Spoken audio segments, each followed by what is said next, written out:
Görüş reallıqımızı yorutudu. Ama nemini görüşne qanda qarşımız belgileydi. Huzurunlarda şair Ahmetcan Osman riyasetçilikideki "Men şundaq qarayman" programmasi. Her bir cümle öz ma'nosini topgan programma.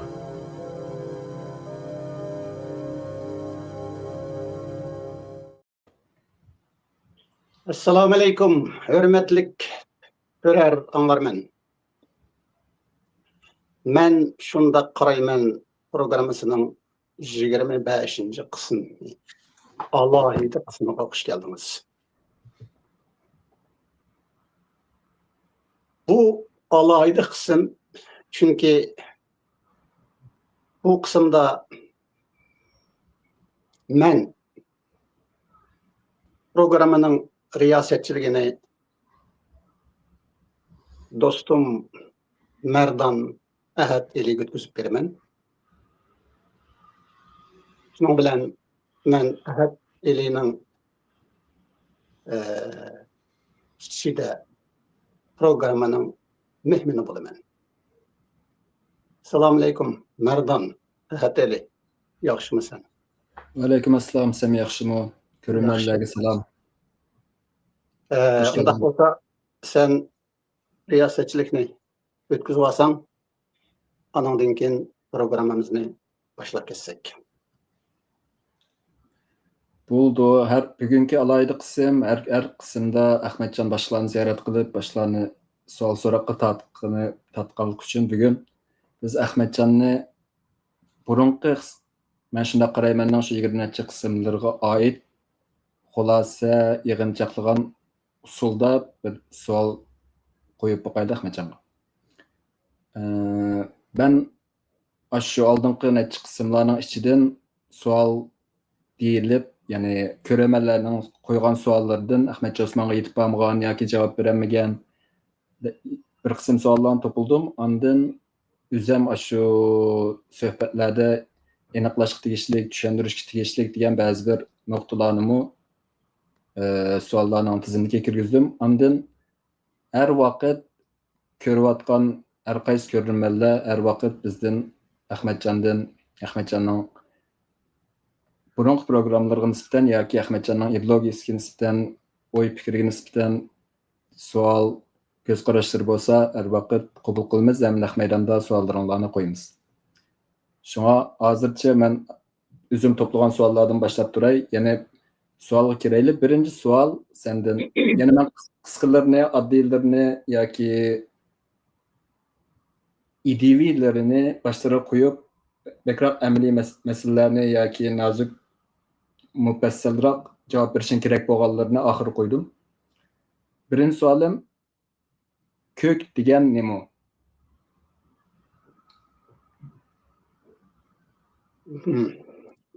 Yani onun Allah bilen qandaq bağlanışı var. Bu bir körülmenning sual etdi. Aldın kısımlarda sen cevap veremegen. Kök Tanrı'nın eti. Tanrı elbette bu ortak ad isim.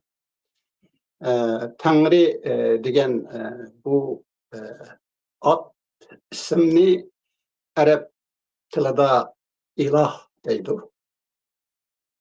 İngiliz tilida God deydi. Mesela Paris tilida Xudo deydi.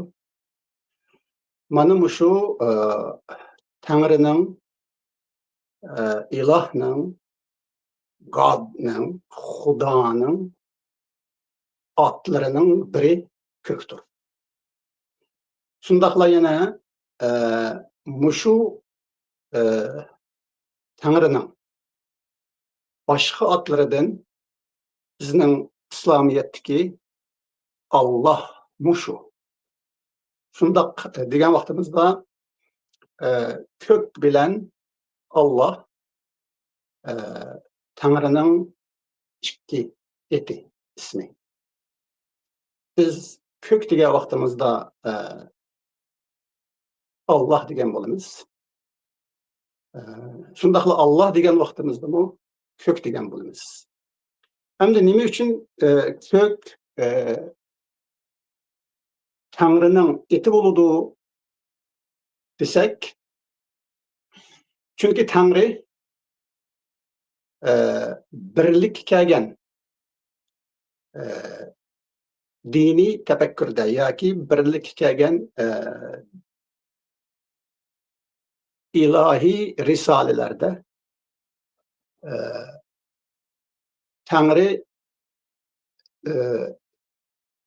bir hesaplanadi.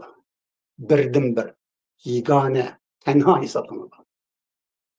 Yani bu dinlarda, bu samavi risalelerde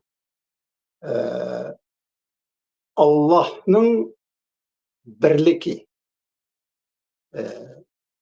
onun yakki yeganligini ondan başkası bo'lmaydiganligini bildirdi. Yani ondan başkası bo'lmaydi degan vaqtimizda biz barliq deb atagan yoki biz mavjudat deb atagan yoki biz modda deb atagan narsalarning hammasi tutuni yig'indisi shundaqla bularga qo'shilib bularni o'z ichiga olgan bo'shliq hammasi bir deb qaralgan bo'ladi. Bundaqcha aytgan vaqtida hozirgi tilimizda koinot yoki bizning burunqi tillarimizdagi olam bo'shliqi mushu birlikni ko'rsatadi. Shunga kök mu bo'shliqni, olam bo'shliqini va shundaqla mushu bo'shliq o'z ichiga olgan moddalarni, borliqlarni, mavjudotlarni bildirdi. Shunga mushu kökten başka narsa bo'lmaydi, chunki bu kök birla, yakki yegani. Onun birliki ve yakki yeganligi onun cheksizligini bildirdi. Chunki cheksiz birlik bo'ladi. Cheksizning birlik bo'ladiganligi bu bir ilmiy paket. Chunki cheksizlik faqat ve faqat birlikni ifodalaydi, bildirdi.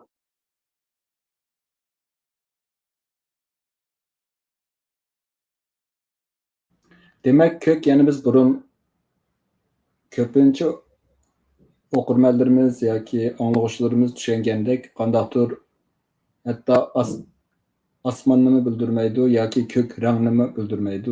Kök Uyghur tildeki mahiyetlik hech qaysi tilga tərcümə qıla olmaydigan sözlərinin biri. Yani bunu sen degəndək hazırki zamandaki boşluq ve onu öz içine algan bütün narsalarning kainatning yani Tanrı'nın namı deplam qarash düşünüşke buldu.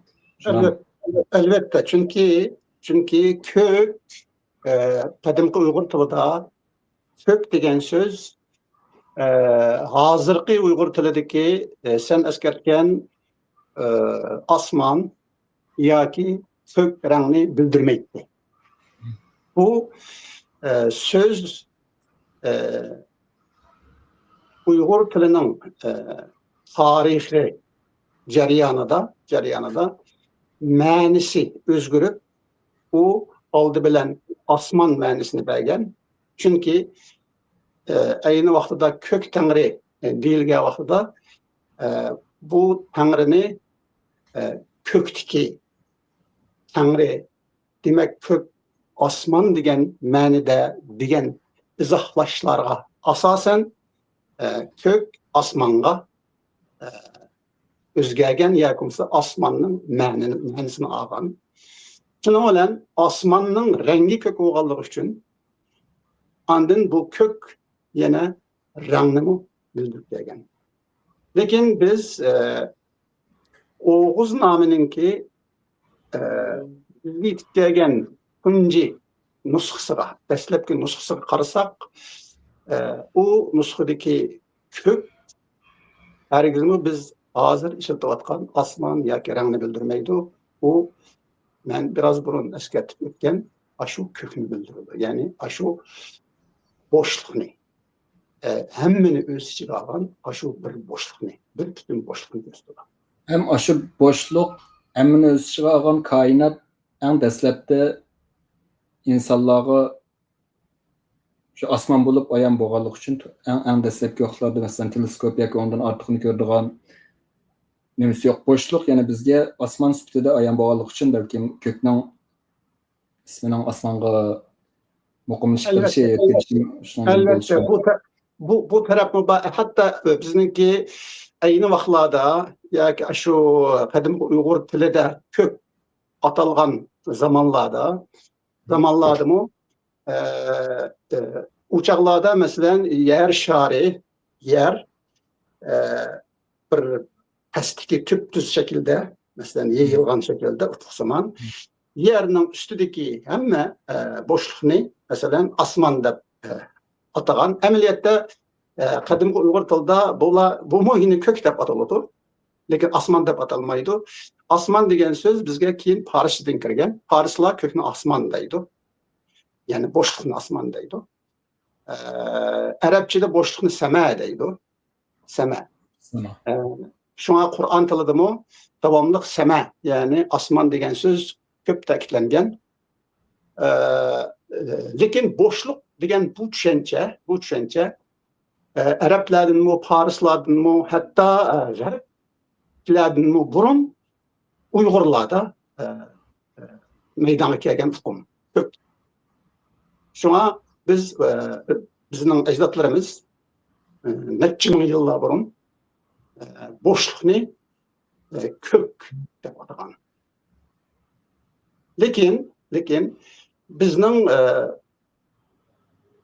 Uyg'ur tili taraqqiyotida boşluq asmanga yoki ko'k rangga o'zgargandan keyin buning etimologiyasi, ma'nisi shuning bilan biz ananikin kökning asli ma'nisi bo'lgan boşluqni atashqa, ya'ni bir atashqa ehtiyoj bo'lganligimiz uchun tuxum jihatdan shunga uni boşluq deb atadik. Shuning bilan boşluq bilan ko'k ikki narsaga aylanib qoldi. Amaliyot u asli bir narsa.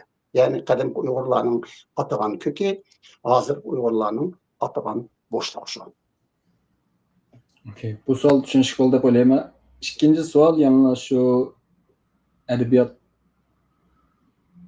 edebiyotimizga oid savol. Ya'ni O'g'iznoma u bir afsona emasmi?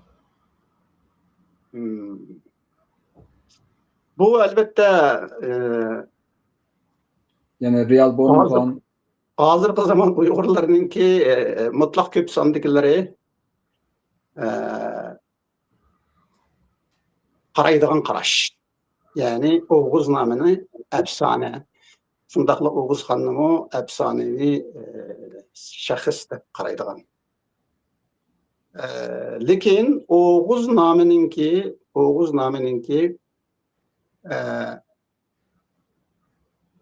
bir bütün o'yiga qaraydigan bo'lsak, bu o'y yoki bu tafakkur yoki bu e'tiqod sistemasi O'g'iznamedagi bizga O'g'iznamining hargizmi afsona emasligini bildirdi. Shundaqla O'g'iznamada eskartilgan ba'zi voqealiklar,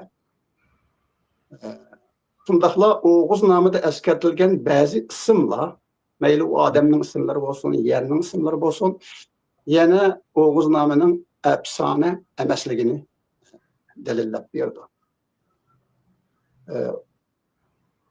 Uning ustiga O'g'iznamidagi o'y Uyg'urlarninki qadimki milliy o'yi sifatida, albatta men Uyg'urlarning degan vaqtida G'ullarnimi, ko'k turklarnimi o'z ichiga olaman. Çünki Uygurlar Gullar dep atalgan, Türkler dep atalgan, muşundaq atılıp kelgen. Anandan keyin Uygur degan bu millet tarixta nurgun içki taşqi sebepler tüpeyleden bu millet imperiyanınki özgürlükleri, devlet şeklinin özgürlükleri ve imperiyanın parçalanışları tüpeyleden bir millet bir kança kavimlerge parçalanıp ketken ve şu kavimler başka isimler bilen atalgan. Ameliyatda ularning hemmisi Uygurlar, yani Uygur milleti. Lekin muşu sebepler tüpeyli ular işte atalgan. Ollarmı, Kök Türklermi, kiyinki mesela barlık Türkiye milletlerinin atalmış milletlerinin, yani Türkiye halklarının namlarının hemmisi Kazak, Kırgız, Uygur, Özbek,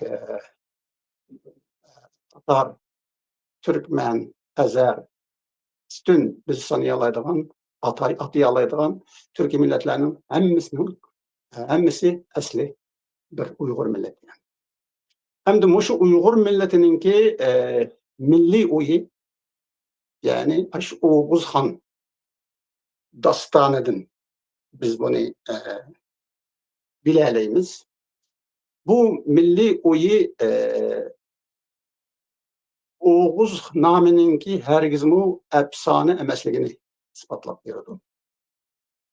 Çünkü bu oy efsanevi oy emez. Mesela Arap medeniyetiga qarasak, Arap tepekkürüge qarasakmı?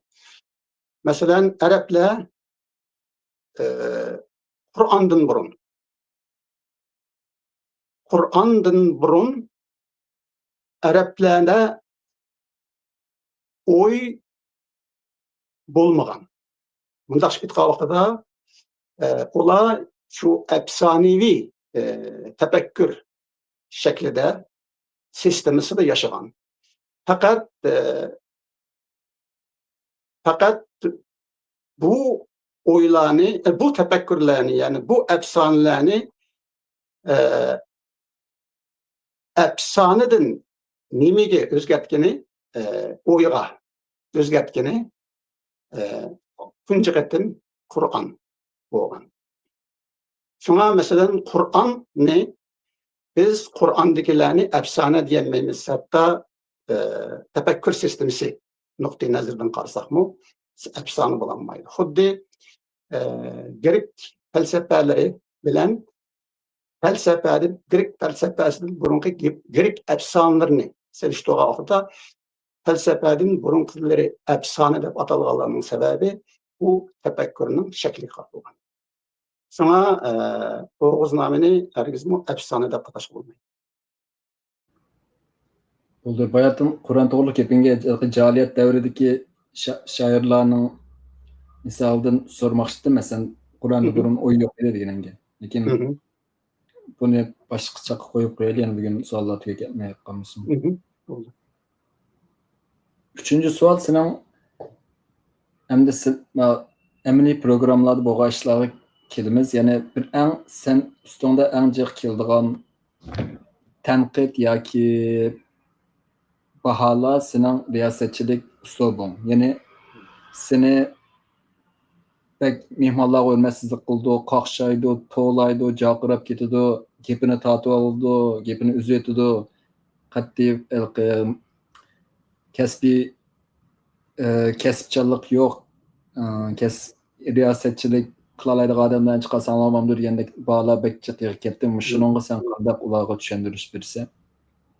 Aldı bilen elbette ularning birine to'g'ri, men kasbiy jurnalist emas, yoki bo'lmasa kasbiy bir programma riyosatchisi emas.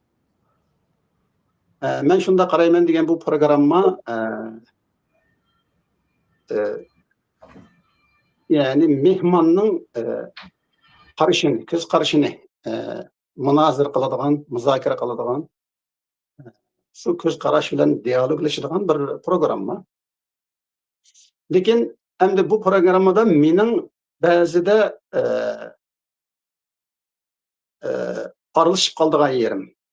Amaliyotda kasbiy programma riyosatchisi aralashmaydi. Masalan, programmaningki kontekstdagi jarayoniga aralashmaydi.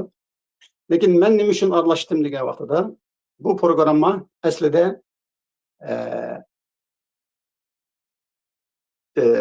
bizdinki Uyg'urlarning milliy prinsiplari ve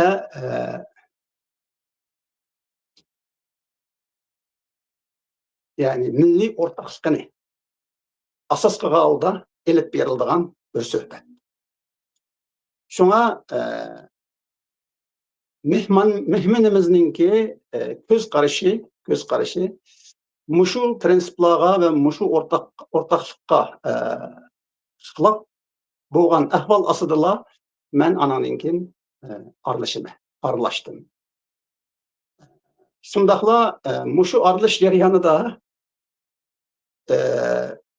men mehmonni o'rtoqlikqa ve prinsipqa yetaklashni o'ylagan vaqtimda mehmonning yetaklanmagani, masalan bu o'rtoqlikqa kelmagani, bu prinsipni bilolmaganligi sababidan ba'zida men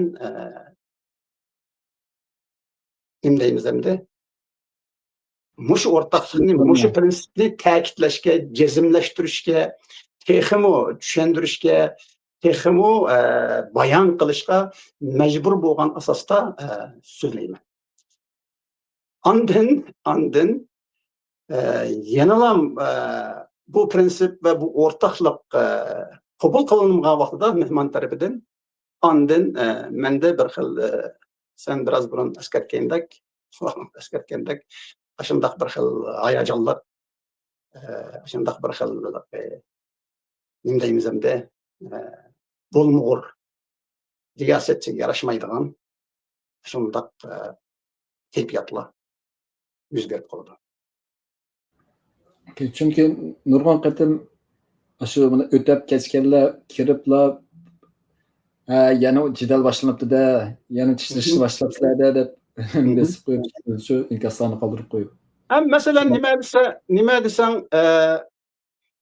masalan bir qatimliq nimasini misolga olib berayman. Masalan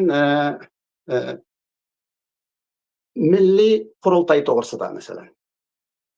Milliy qurultay to'g'risida. Endi mushu milliy qurultay degan gap bu milliy qurultayni bir tashkilot. Ya'ni Uyg'urlarning diasporadagi surgundagi bir tashkilotlar barliq vatan sirtidagi Uyg'urlarning ovozini eliblar bundaq bir qurultayni hasıl kılanmaydı, şekillendirilmeydi, tesis kılanmaydı. Çünkü bundaq kısa bunun meşruiyeti bulmaydı. Yani meşruiyetsiz bu kalıdı. Şuna muşundaq vaqtlarda men bu qurultayning meşruiyetiga sodiq bo'lgan holda ve shuni ta'kidlagan holda mehmonim bilan munozirlashib qolmay takalishib qoldi. Yana bir savol Gulchehra Xo'ja xonim bilan o'tkazgan qism to'g'risida, ya'ni u qismda sen Gulchehra Xo'ja xonimni qattiq qaqishtirayotgandek bir kayfiyat shakllandi. Ko'rilmalarmi nima uchun bu irqiy qirg'inchilik bilan milliy qirg'inchilik degan shu bir nuqtaga kirish deb bir ikki soat o'tkazadi. Nima uchun shu narsani nima uchun buningda shunda sen qayta shu uzr so'rab yoki tushuntirish berib do'stimi uningga sen qattiq kirishib olding. Hattoki oxirida Gulchehra Xo'ja ashtaraq ismda Facebook bir mediada işte meni xuddi o'rg'ib dastat tuzib akillab yolg'ondan işte özünün başqa məqsədlərə yetiş üçün nima qilib bundan keyingilarga nasihat, endi bu programmaga chiqib o'zinglarni persudlik qilmanglar deb nasihatlarni qilib ketdi emasmi? Shunga bu programmamizning nimasiga ta'sir etgan bo'lishi mumkin. Sen qanday tushuncha bersa bunga? Aldı bilen Gülçehre Hanım bir jurnalist, tanılgan jurnalist. Şuna bu bizdeki axbarattaki bir atalığımız boğan şu qırğınçılık, genoside'nın muşundaq milli qırğınçılık deb bizning axborot tilimizda shundaq umumlashganligi amaliyotda bizningki milliy ozodlik harakatimizning shundaqla Xitoy elib berayotgan bu qirg'inchilikning mohiyati va xarakterini yo'rtib berolmaydi. Yo'rtib berolmaydi emas, burmalab qo'ydi. Xarakterini o'zgartirdi. Chunki albatta bu yine Gülçehre Hanım'daki jurnalistlarınki nimisi emas, günah emas, sevellik emas. Çünkü genocide degan bu atalg'u Uyg'urchaga xil burunla irqiy qirg'inchilik deb tarjima qilingan. Ammo mush tarjimaning o'zi xato asli. Bu genoside'ninki bir kısmı. Mesela genocide adette tutqul şekilde buludu. Muşu tutqul şekillerinki biri irqiy qirg'inchilik. Yeni biri dini qirg'inchilik. Yeni birisi mesela milli qirg'inchilik. Hem de milli qirg'inchilik bilan diniy qirg'inchilikning farqi pek cho'ng. Milli qirg'inchilik degan vaqtda, endi diniy qirg'inchilik degan vaqtda bir davlatdagi oz sonliqlarning, irqiy oz sonliqlarning, ya'ni etniklarning qirg'inchiligini biz irqiy qirg'inchilik deb ataymiz.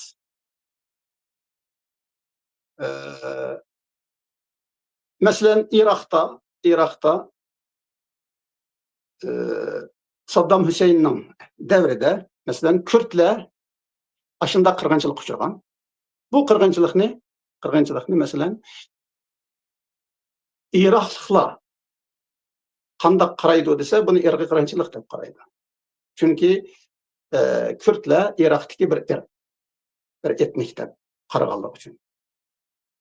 Ameliyatda Kürtler bunda qaramaydı. Lekin Irak hakimiyeti şunda qaraydı. Bunda ahval aslida yani sen Irak'ni misal qilyapmiz. Mesela Irak'ta Kürtler uçağda muşuk atalgının özü bilenler Kürtler Irak'taki bir etnik, bir irq, bir asallık süpetilen gevdilinip kalıdı. Muayyenleşip kalıdı. Lekin bunu sen Kürtlerden sorsan, Kürtler onda demeyi. Yani Kürtler özlerini Irak'taki bir asallık, etnik dep qaramaydı aslında. Çünkü Kürtlerning mu özünü bir millet, aynı vaqtida bir qancha davlatlar ishg'ol qilgan, zaminlarni ishg'ol qilgan deb shunday qaraydi. Shunga Kürtlerning nazarida bu irqiy qirg'inchilik emas, milliy qirg'inchilik. Hamda bizga kelsak, bizdami Xitoy hakimiyeti, agar Xitoy hakimiyeti albatta uni qirg'inchilik deb e'tirof qilmaydi, lekin agar Xitoylarninki buni irqiy qirg'inchilik deb e'tirof qiladigan taraflari, masalan, demokrat tashkilotlari deyli yoki axborotlari bo'lsa, ular cho'qim bizni millat ko'rmagan asosda, nation ko'rmagan asosda yoki bir besilingan zemin mustamlik qilingan bir millat ko'magan asosda bizni yanala ular irqiy qirg'inchilik deb ataydi. Bu qirg'inchilikni bizga yurgizayotgan qirg'inchilikni. Chet elliklarmi shunday qaraydi. Chunki chet elliklar deganda hukumat saviyasida rasmiy shaklda Xitoyning birligini, zamin butunligini e'tirof qilgan shaklda albatta bu qirg'inchilikni irqiy qirg'inchilik deb ataydi. Chunki Uyg'urlarni bir etnik, bir az sonliq millat deb qarashqa Xitoydagi shunga bu irqiy qirg'inchilik. Amaliyotda haqiqatda bu irqiy qirg'inchilik emas, bu milliy qirg'inchilik. Chunki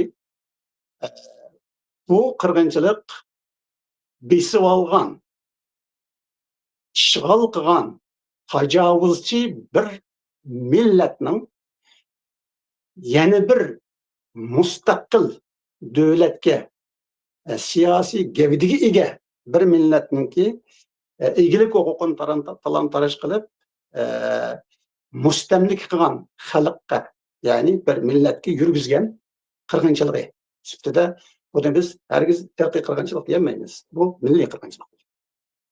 Shunga meningki u yerda shundoq terkib ketgan yerim va buningda bak ching turib ketgan yerim faqat Uyg'urlarning bir millat ekanligini, siyosiy gavdisi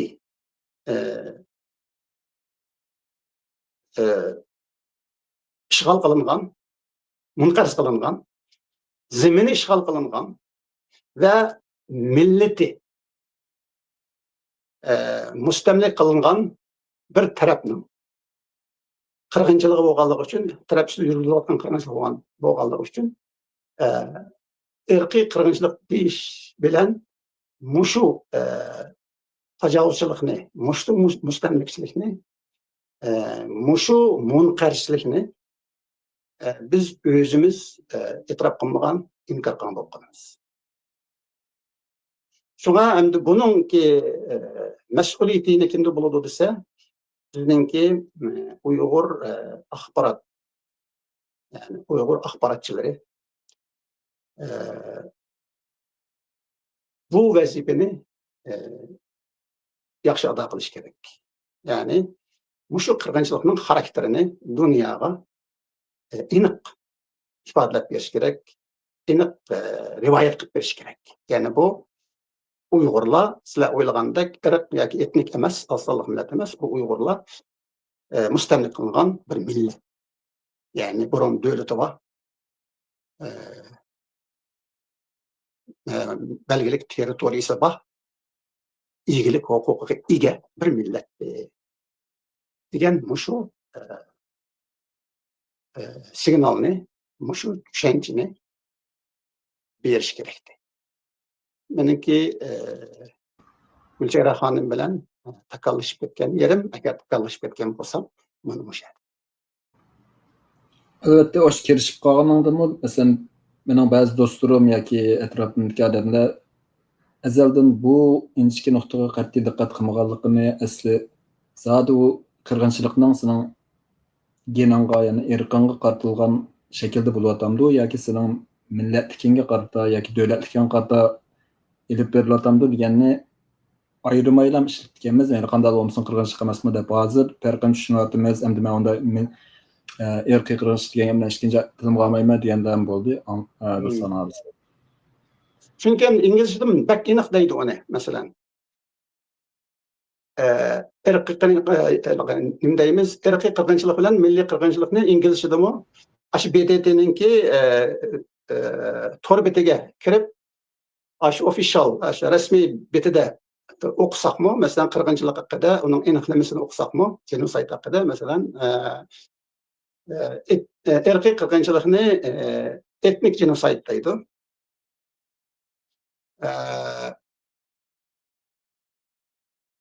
Nimani milliy qirg'inchilikni masalan national genocide deydi. National genocide. Shuni bak ayrıydı bu farqlarni. Lekin endi biz buni ayirmaylam, ashunaq tarjima qilib endi biz buni tuzishimiz kerak, o'ngishimiz kerak. Chunki bu tarjima vatanda bo'lgan uchun, vatanda. Yani mustemlike, Müstemlike Şarkı Türkistan. mustemlik Şarkı Türkistan'da kılıngan tercüme bolganlygy üçin mesela Til Edebiyat Til Ýyzyk Komiteti tarapydan mesela şoňa bu atalgy irqi kırgınçylyk dep tercüme kılıngan çünkü u ýerde milli kırgınçylyk dep tercüme kılınsa bolmaýdy. Onanga Xitay mustamlika hakimiyeti yol koymaydı.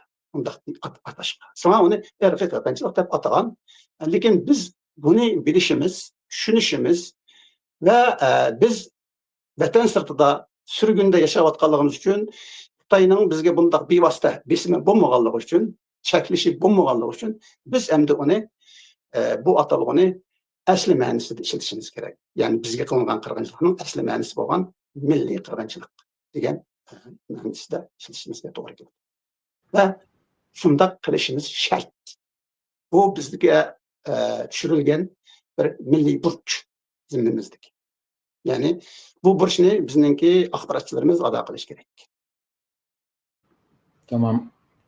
Hazır bir körümenden sual geldi. Oğuznamı doğruluk. Aşını okup biray cevap veremse.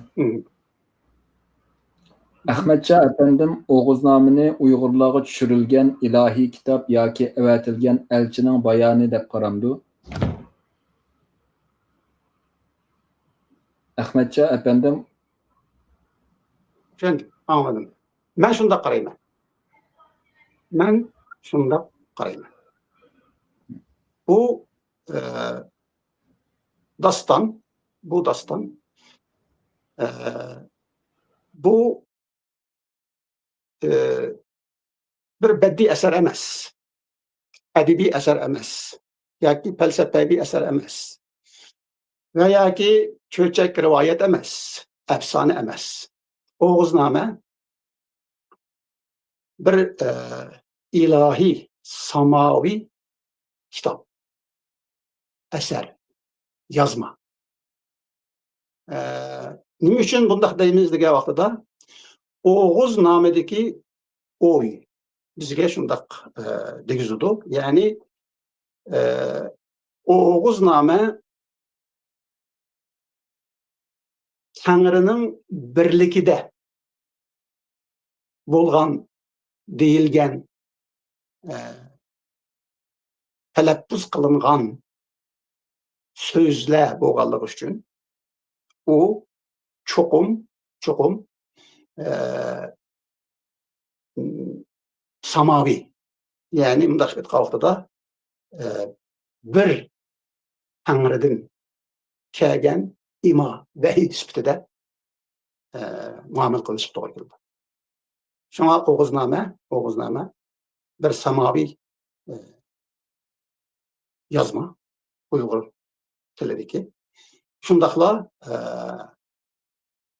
Oğuznamedeki Tanrı samavi ilah, yani birlik kelgen ilah, Huda. Şundaqla Oğuz Hakan muşu Tanrı'nın elçisi. Yani Oğuz Hakan elçi. Resul. Peygamber. tamam. Üzümüzün suala qaytıp kelsek 5. sual yani Rabia Kadir çıkmakçı bolgan ilki kısımga alaqadar. U Rabia hanım çıkışqa maqul bulup ilam berilgenden keyin nayti qısqa vaqt qalgan vaqtda çıkmaydigan bolup qaldy. Andan bir neçe gün ötüp Abdurrahim Gani efendining çayxanası naq meydanyga çıqqan edi.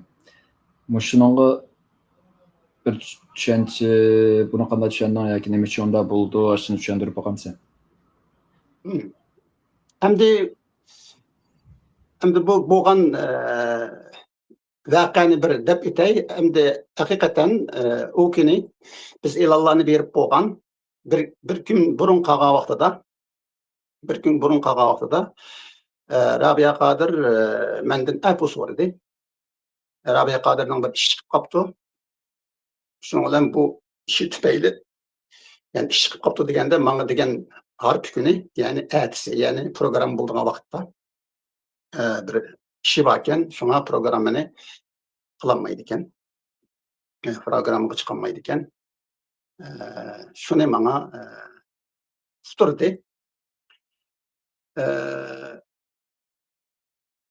Hem de muşu ceriyallarda mesela Rabia Kadir mesela yeni bir belgelik vakitini belgeleş.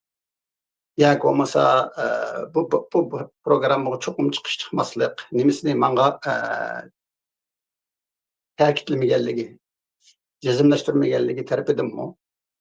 Yani mening his qilganim bizning bu shunda qarayman degan programmamizda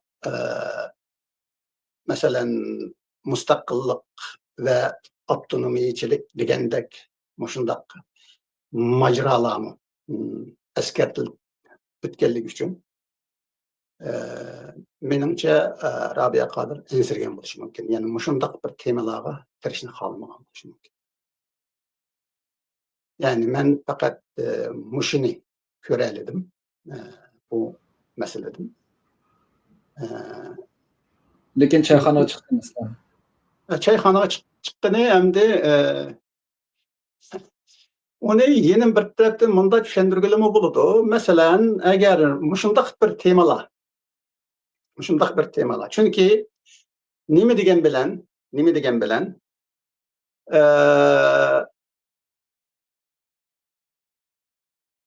mesela Rabia Kadir Amerika'ya çıkan dastlabki çağda Rabia Kadir bilen bo'lgan paranglarda men Rabia Kadir'den şunu ümit qilgan hem bu ümidimni uçuq ifadelegan Rabia Kadir'ga. Bu bo'lsa mesela Rabia Kadir'ning Uyg'ur Milliy Azadlık hareketi tarixida, Şarkı Türkistan Milliy Azadlık tarixida alohida bir shaxs ekanligi. Yani karizmalık bir lider layihasi ekanligi. Bu liderning mesela Rabia Qodirning şu sürgündeki barliq tashkilotlarni, cho'ng tashkilotlarni, u chog'da mesela cho'ng tashkilotlardan Dünya Uyg'ur Qurultiyi, Ma'arif tashkiloti ve sürgün hükümeti battı. Şu 3 teşkilatını birleştiriş teklifini berdim ben Rabia'dan. Sizning ki şu 3 teşkilatını birleştirdiğin karzınız var. Şuna bunu sizden başkalar burun kılanmaydı. Sizden kim o bu kılalmaydigan haletdeki bir nas bo'lib qolish ehtimoli cho'ng. Şu fırsatda siz üç teşkilatını birlikte keltirib Uyghur Şarkı Türkistan Milliy Azadlık Hareketi'de shundaq bir birlikni hosil qilgan bo'lsangiz, bu birlik 1992-yilda bir bo'lgan.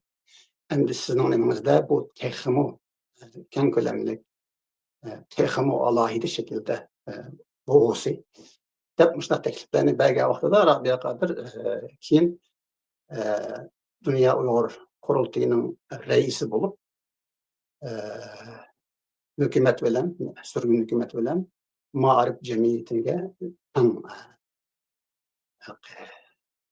inkarchilik va hujum pozitsiyasini tutdi.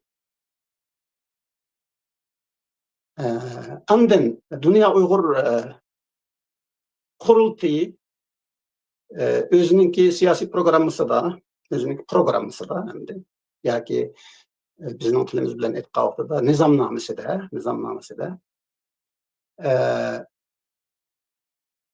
Uyg'ur xalqining kishilik huquqini Xitoy mustamlakachil hokimiyatini talab qilganligini va Xitoyning shu kishilik huquq dafsanchiligini aytlaydiganligini, shuning qarshi turadiganligini metod sifatida, yo'l xaritasi sifatida tanladi. Shundaqla Sharqiy Turkistonning milliy mustaqilligi, milliy ozodligi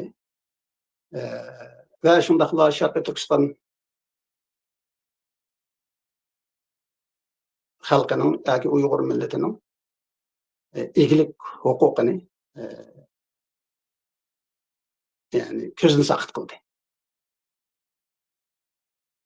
Şunun bilen Dünya Uyghur Kurultayı keyinki vaqtlarda avtonomiyachi tashkilot degandek muştaq töhmetler bilen atılışqa başladı. Mana muşu taraf belki Rabia Qadirni ensiretken buluşu mümkün ve biz muşu programmada men şunda qarayman da eğer söhbetleşsek, diyaloglaşsak Rabia Qadir bilen men bu meselede meninki nimem iniq, meydanım iniq. Yani men hakikaten Dünya Uyghur Kurultayını egilik hukuk emas, kişilik hukuk davası kılgan teşkilatta qaraganlygym üçün Rabia Qadirni muşu ekranın özüde uçuk aşkara hoşbeşnin içinde qarlap koyuşum mümkün de. Şuna Rabia Qadir bu ekranımızga çıkmay Abdurrahim Ghani'nin ekranıga çıkışı hem de Rabia Qadir Abdurrahim Ghani'ni unda qılmaydı dep oylaydı. Yani men qılgan muameleni, men qılgan suallarni, men qılgan diyaloglarni, men qıladigan roborochilikni, yani yüzleşishni Abdurrahim Ghani efendi qılmasligi mümkün. Şunun işengen alda şu yerge çıkkan boluşu mümkün. Ve ya ki onundan burun Abdurrahim Ghani bilen muşundaq boludiganligini mölçerlep bolgan boluşu mümkün. Okey, keyingi sualga öteyli. Vaqtmy 45 minut eşik etdi. Suallarni tezroq so'ray. Endi kelip yana bir qiziq nuqta, yana men shunda qarayman. Programmasi yo'l qo'yilgandan bu yanqi yana bir qiziq nuqta bo'lgan. Qur'on va hadischilar, Qur'onchilar, hadischilar degan bu tema to'g'risida savol, ya'ni programmamiz ularga masalan sen Uyg'ur an'anaviy musulmon jamiyati tarafidan hadis inkarchilari deb umumyüzlük halde köpünçü musulmonlarimiz ularga qarshi tayoq to'qmoq ko'tarayotgan vaqtida sen ularga ideviy jihatdan qandaqdir yaqinligingni ifodalading.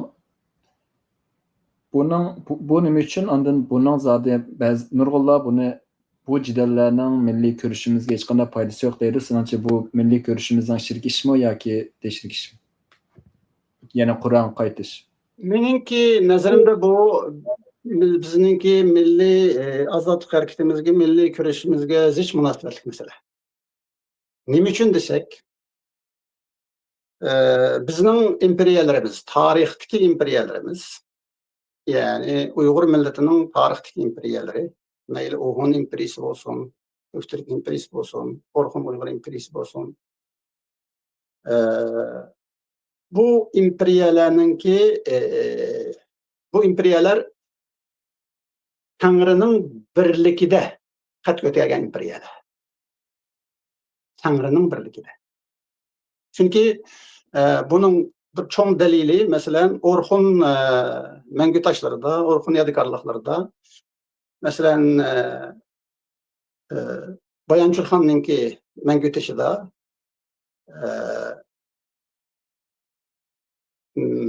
Tanrı'da bolmuş el etmiş bilgi qalan diyen bir cümle var. Tanrı'da bolmuş el etmiş. Yani Tanrı'da bolgan milletni berpa qilgan hikmetlik yoki bilimlik Arif Hakan degan gap endi bu. Demak, elni berpa qilish uchun el uchoqda u çağlardaki bizning Uyg'ur tilimizdagi el biz hozir ishlatayotgan millatning o'zi shu. Shu millat hukmi shu. Ya'ni nation hukmi.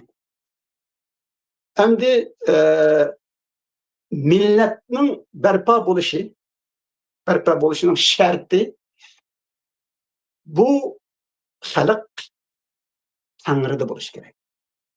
Butunlay Tangri'da bo'lishi kerak. Shuning bilan bu millat bo'ladi. Endi Tangri'da bo'lishi kerak degan vaqtida butun bir millat, hatto bizningki O'g'uznamada bu aniq ko'rsatilgan bu, masalan, O'g'uzxon nim deydi, men Uyg'urlarning haqonli bo'lib qolmay, dunyoninki to'rt sarining, to'rt tarafining, ya'ni butun dunyoning haqoni bo'lishim kerak degan O'g'uz haqon. Nima uchun bunday deydi desa, chunki O'g'uz haqonning Tanrisi, ko'k Tangri birlikka kelgan Tangri. U bir Tangri. Ya'ni u butun insoniyatning Tanrisi.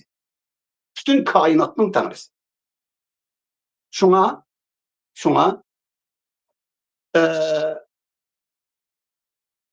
millat bo'lish uchun Tangri bir bo'lish kerak.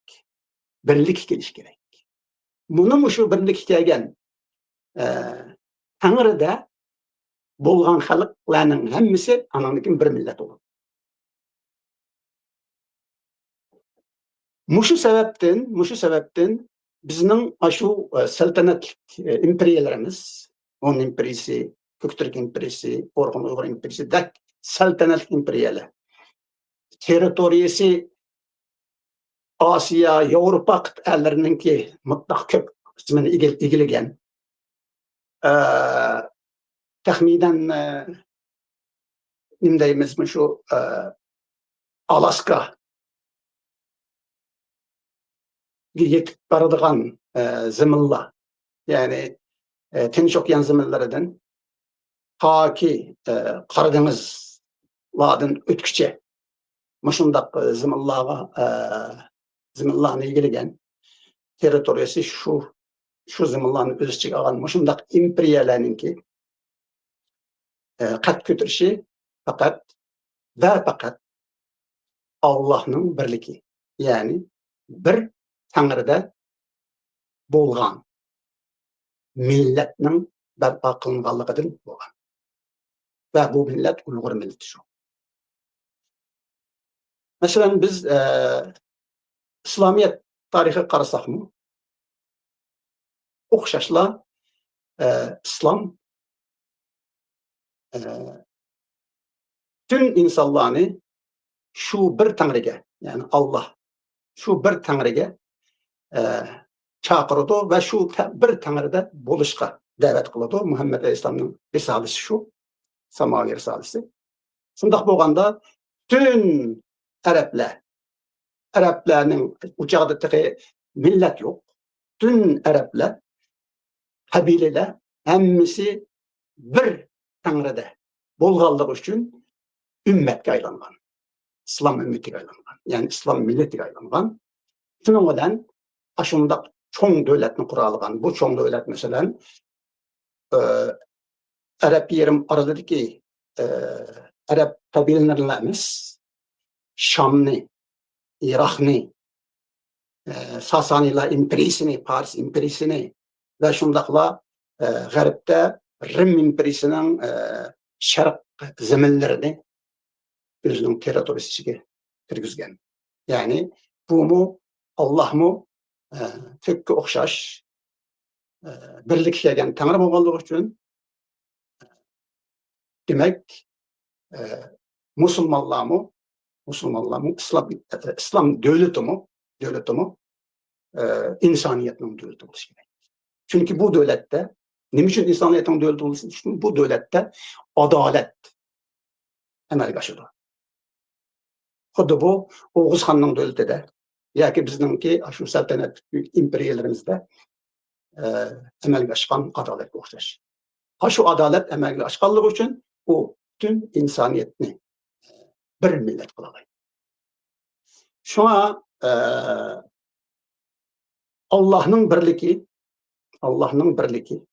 Yani bir tanrılık, tanrıçılık, yoki bir ilahlık, yakki yagona tanha ilah. Bu bir xalqning millat bo'lishidagi eng cho'ng shart omil. Çünkü Uyg'urlar yana bugungi kunda yana biz munqariz davlatimizni asliga keltiramiz deydiganmiz. Biz yana Tanrıda yoki Allohda, ko'kda yoki Allohda, ya'ni birlik kelgan samoviy birdan bir Tanrıda bo'lishimiz kerak. Shu chog'da biz millat bo'lamiz. Millat bo'lganda davlatimiz asliga keltiramiz. Shunga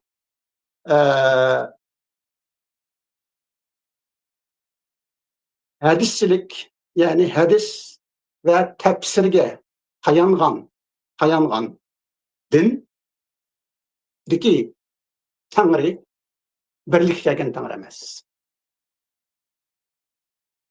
Lekin Qur'ondagi Tanrı, ya'ni Qur'ondagi Tanrı Allah birlik kelgan iloh Tanrı.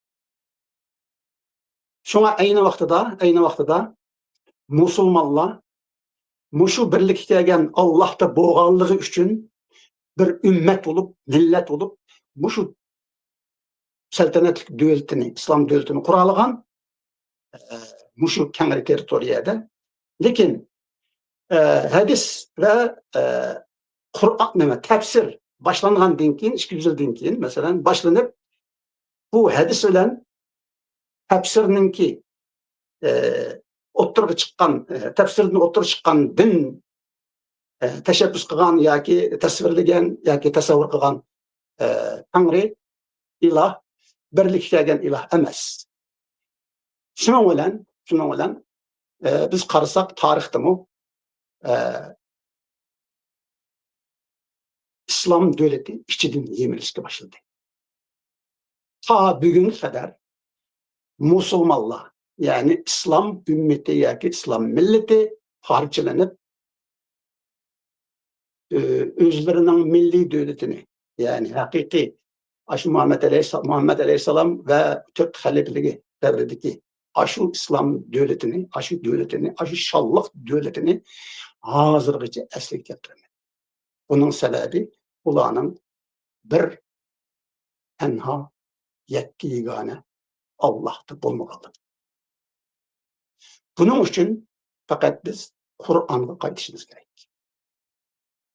Hadis ve tefsirden ayrılıp Kur'an'a qaytışımız gerekli. Şu vaqtida yana biz şu zamanlardaki Muhammed Aleyhisselam ve Türk halifelik zamanındaki aşı devletini adalet bilen kat götürdiğin şu devletini esliga keltiramiz. Tamam. Keyingi savolga o'tay. Rahmat. Men asli hadis nima uchun bu hadisning sharifini qo'g'duvchilar uchun ham ko'pincha an'anaviy yo hokimiyatning musulmonligi uchun shunchalik muhim degan savolni so'raydigandim asli. Bunun muhimligi çünkü mesela ben başka xalqlarni tilga olmay fakat Uyg'urlarni tilga olay. Mesela bizninki İslamiyetimiz Sultan Sadık Buğraxondan kirgan bir davlat tili dini bo'lib. Lekin shu kirgan vaqtdagi shu dinmi? Shu din. Shu hadis bilan tafsirning dini.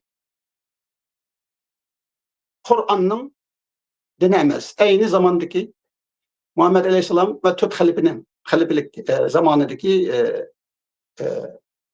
din. Bulmasın.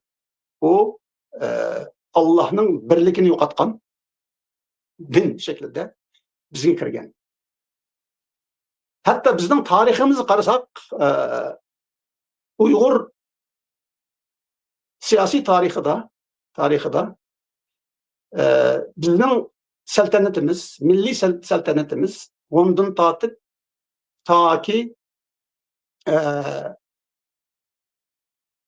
ki Karxanlağıça, yani Sultan Satık Buğraxangacha bo'lgan bu saltanat Karaxanlar davridan keyin cho'kishga boshlagan imperiya qarshilashga davlat ichidan yemirilishga boshladi. Nima uchun desa, islom diniga kirgan Uyg'urlar shu chog'da yoki hozir tilimiz bilan ittifoqida islom diniga kirgan turkiy xalqlar Tanrıda bulanmagan. Yani bir Tanrıda bulanmagan. Şuna ulanın imperiyaları parçalanışqa bölünüşke başlagan. Endi muşu din Sultan Satık Buğraxandan bizga kirgan islom dini hadis ve tefsirini asas qilgan din bo'lganligi uchun ve şu dinda Uyghur musulmonlarning mengisi yuyilganligi uchun bu dinning asosi bo'lgan hadis bilan tafsirni ana shundoq jon jahl bilan qo'llaydi. Ondan yana bir aşunga ait bir sanda yana bir körülmennin sualı şurti, yani Ahmetcan mesela Periz sünnetler qanday qaraydi, mesela 5 vaqt namazga mesela qanday qaraydi, shuni bilib baqsaq deb bir so'raganda u qolgan savol, shunga javob berensam şey. Ha bu. Şunisi aniqki Muhammed Aleyhisselam ve tut halife zamanida sünnet yoktu. Yani çünkü sünnet nimeden keladi? Hadisden keladi. Yani sünnetni şekillendirgüçi amil hadis, menbe hadis. Lekin o çağda tabi bu hadis ilmi payda bulmagan. Şuna o çağda sünnet yok. Şuna o çağda ehli sünnet. Yani sünnet ehli. Yani şu biz ne özçiga ağam, hazır Uygurların özçiga ağam, tüt mezhep birisi o mesela Hanefilerdir. Şu tüt mezhep tefi varlık kimligen bakma. Şuna men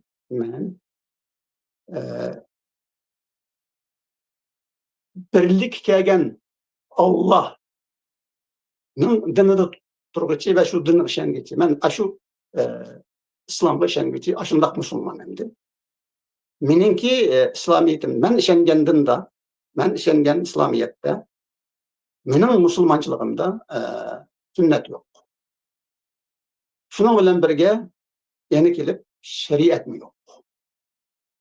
U chog'da shariat bo'lmagan. Shariatmi? Shu hadis ve tefsir orqali meydana kelgan bir ilm, bir soha shariat. Lekin u chog'larda shariat bo'lmagan. Shunga sunnatni men e'tirof qilmayman. Bu bir. Sünnetni e'tirof qilmaganligim uchun 5 vaqt namozmi men uchun islomiyatning bir turiga emas. Onun ustiga namaz degan so'z, farscha so'z, u arabchadagi salat degan so'zningki farscha tarjimasi. Salat degan arabchadagi salat bo'libmi Qur'ondagi, ya'ni Qur'on oyatlaridagi salat hargiz hozir biz biladigan 5 vaqt namoz emas. Qur'ondagi salat Oğuz namedeki Allah'a tiviniş, Allah'ını seviniz. Aşu salat. Şuna insan salat namaz kılganda o Allah'a tivingan, Allah'ı sevinigan. Manım şu namaz. Lekin bu namazninki murasimi bo'lmaydi. Şekli Murasimi olmaydı. bo'lmaydi. Chunki u bir insonning Alloh bilan o'zaro o'tirsidagi bir bog'lanish, tutishish, birlik kelish sifatida u murosim emas. U haqiqiy ibodat. U haqiqiy qulchilik, haqiqiy cho'qinish. Shunga u murosimsiz narsa bo'ldi. Ammo hozirgi murosim bo'lgan salat yoki bo'lmasa namoz bu undaq emas. Buningda faqat murosimla muhim, ya'ni ish harakatlar va shu ish harakatlar jarayonida o'qiladigan oyatlar va duolar muhim, lekin salat, ya'ni namozninki mohiyati bo'lgan Alloh bilan birlashish, Allohga tevinish, Allohni seg'inish bu asosan yo'q. Chunki namozda biz murosimlarni qilsak kifoya bo'ladi. Amaliyotda namoz yoki salat yoki Allohga tevinish, Tangriga tevinish va Tangriga seg'inish hargiz murosim bilan kifoya qilmaydi.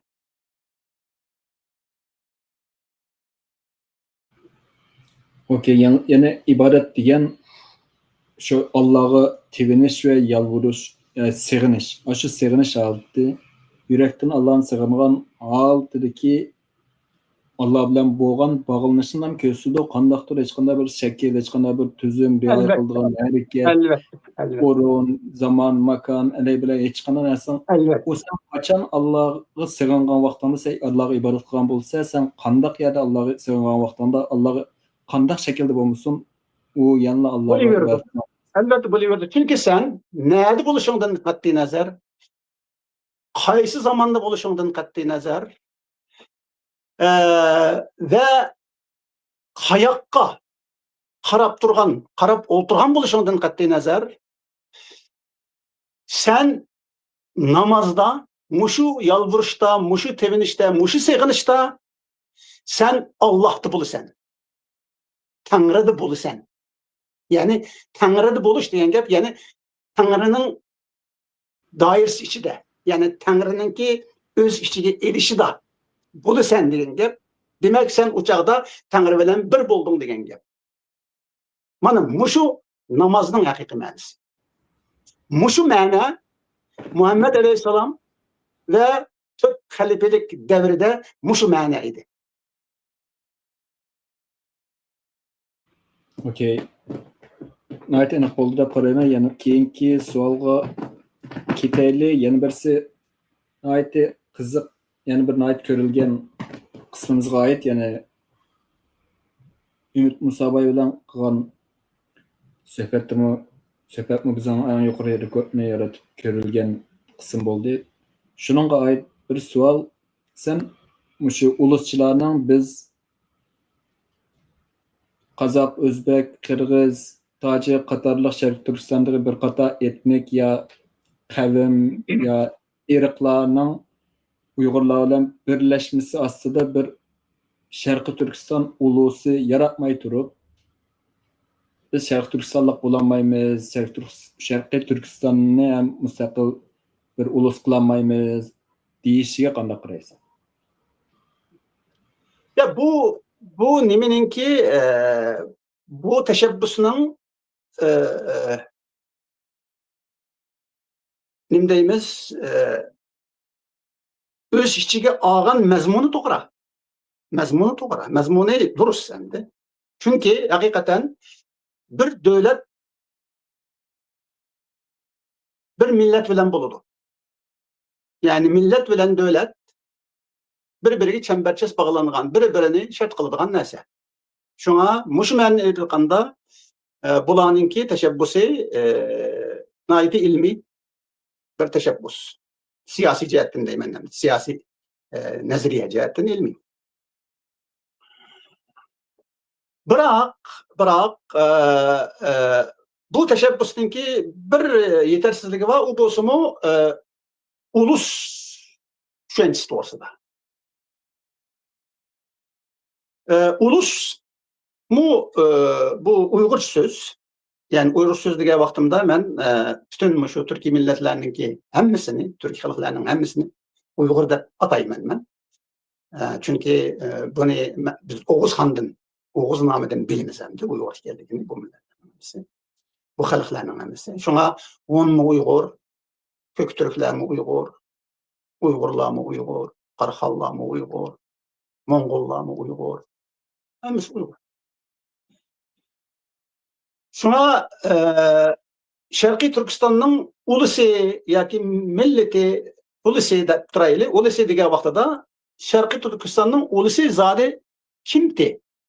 Chunki Sharqiy Turkistonning ulusi bo'lmagan bo'lsa, Sharqiy Turkiston bo'lmaydi. Undaq bir davlat bo'lmaydi. Lekin bu davlat tariximizda 1933 da va 1944 da qurilgan bir davlat. Demak, bu davlatning ulusi bor. Bu ulus kim? Bular kim? Bularning nazarida albatta shu davlatdagi barliq turkiy xalqlar. Lekin shu barliq turkiy xalqlar hammasi Rusiya imperiyasi va Xitoy imperiyasining, Manju imperiyasining tajovuzchiligi tufayli shakllangan barliq kelgan haqiqatlar, ismlar. Bunday aytgan vaqtida. Amaliyotda bular asli bir millat. Chunki bularning o'zi shuni e'tirof qiluvdiki, mushu turkiy xalqlarning hammasi turkiy xalqlar deyotganning o'zida demak bular turklar degan gap. Ya'ni turk millati degan gap. Undaq bo'lsa, turk millati bo'lgan bo'lsa, bularning nazarida bu turk millati faqat shu Türk imperiyasi deki Türklerini göz tutudu mesela. Çünkü şu Türk degan şu sözünü kullanganlığı için. Undaqda bularning nazarida bütün şu Türk imperiyasining, Türklerning imperiyasi. Mesela Türkiye'nin Milliyetçi Hareket Partisi 10 devletini Kök Türk devletini Uygur devletini Qarxallar devletini hatta Osmanlı'ya kelgiçe hamma devletlerini, Moğollarning devletini hammasini Türk devleti deydi. Bunday mı? Türk devleti deydi. Demek aşlaq deganning o'zi bular bir millat degan gap aslida. Şuna bu yerda nega kelimiz degan vaqtida demak bular bir millat. Unda olsa bu millatning dastlabki tarix etinimidi degan vaqtida bularning Türk deydi. Lekin undaq bo'lsa, nimishqa Moğollarmi Türk bo'ldi? Chunki u Kök Türk devletidan, imperiyasidan burun bo'lsa, ular qanday Türk bo'ldi? Degan bu savolga javob berish kerak bo'ladi.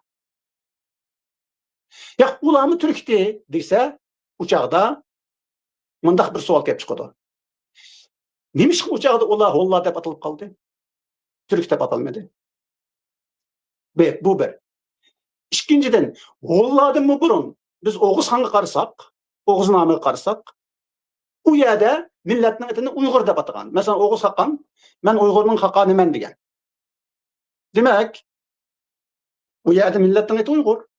Anandan keyin on bo'lgan, mo'n atalgan, bo'lmagan, atalgan, on bo'lmagan, lekin atalgan, ashta atilib qolgan. Keyin Türk deb atilib qolgan. Andan Moğol deb atalgan, anandan keyin Qozoq, Qirg'iz, O'zbek, Tatar, Türkmen, Azar va hokazo deb atalgan.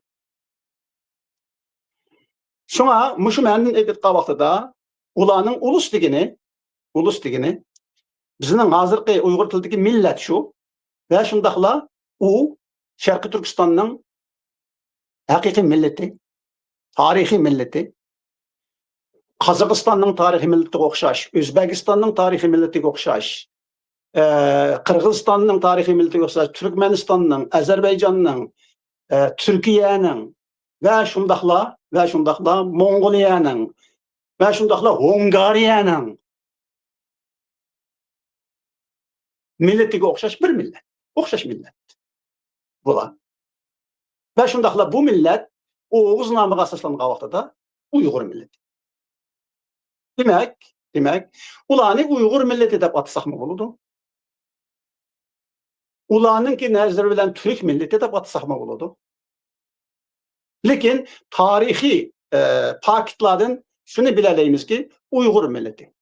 Yani bütün tarixdagi atalmış Türkiye devletlerinin hemmisinin milleti Uyg'ur milleti. Sonra Şarkı Türkistan'ın ulusu yoki milleti Uyg'ur ulusu, Türk ulusu tugidi.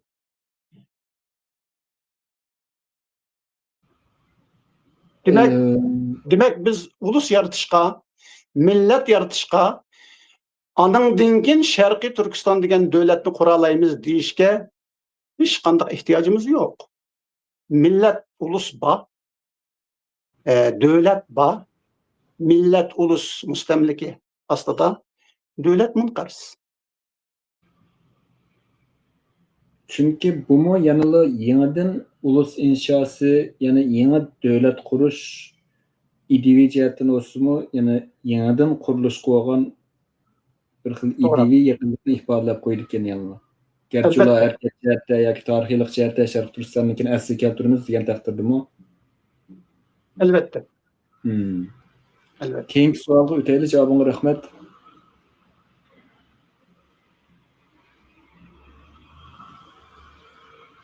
Bu mücek bizning dava atalmış dava sepimizdekiler yoki kurashimizdagi kurash sepimizdagi burunqi muislardan, danlıqlardan, çoğun şəxslərdən ağzınca anlayımız mı şunu? Ölüma bo'lmasin, ziyoli bo'lmasin. Bizga bir milliy ideologiya lozim. Shunda bir milliy ideologiya bo'lganda, shu ideologiyani ostiga hamma odam to'plashib, ondan ko'rishimizni davomlashtira olishimiz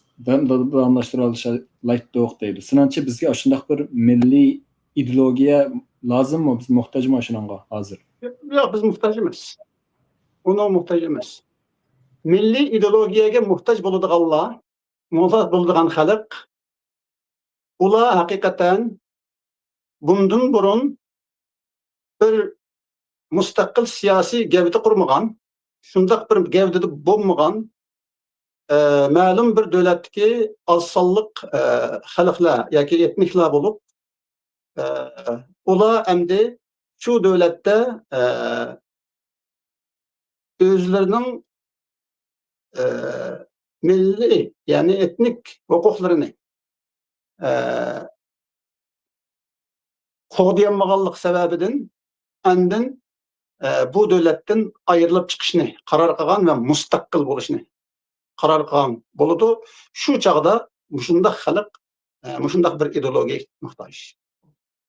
Lekin Uyg'urlar unday ideologiyaga muhtoj emas. Chunki bizda bu to'liq aniq. Masalan, Uyg'urlar bir millat idi, nation idi. Ularning davlati eng oxirgi e'lon qilgan davlati Sharqiy Turkiston idi. Demak, ularning davlati bor idi. Millati bor idi. Belgilik territoriyasi bor idi.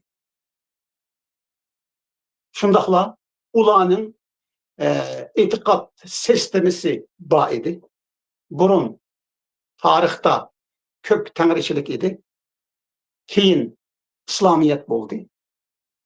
Undaq bo'lsa, bu millat yana nimaga ehtiyojli? Qanday bir ideologiyaga ehtiyojli? Ehtiyojli emas. Hem ular bakroq Yahudilarning davlat qurishiga qarab bir xil ulgu olgan bo'lishi mumkin, chunki davlat asosini bir silish kerak. Chunki bular yana biz yangidan davlat quramiz degan ongda bo'lganlik uchun ashtabil milliy ideologiyaga biz muhtoj degan bo'lish mumkin. Lekin sen munqaris qilingan davlat seni birga tajovuz qilib, yurtingni besib olsa, ashunga qarshi urush qilib, nima ideologiya ketadi unga? Hech qanday ideologiya ketmaydi. Chunki bir mesela Atatürk'e qanday ideologiya ketgan? Atatürk'ning farqi nima desam, Atatürk zamanında Atatürk yaşayan devletinin eti şu çağda Osmanlı İmperiyası'ydı. Bu bir imperiyeti.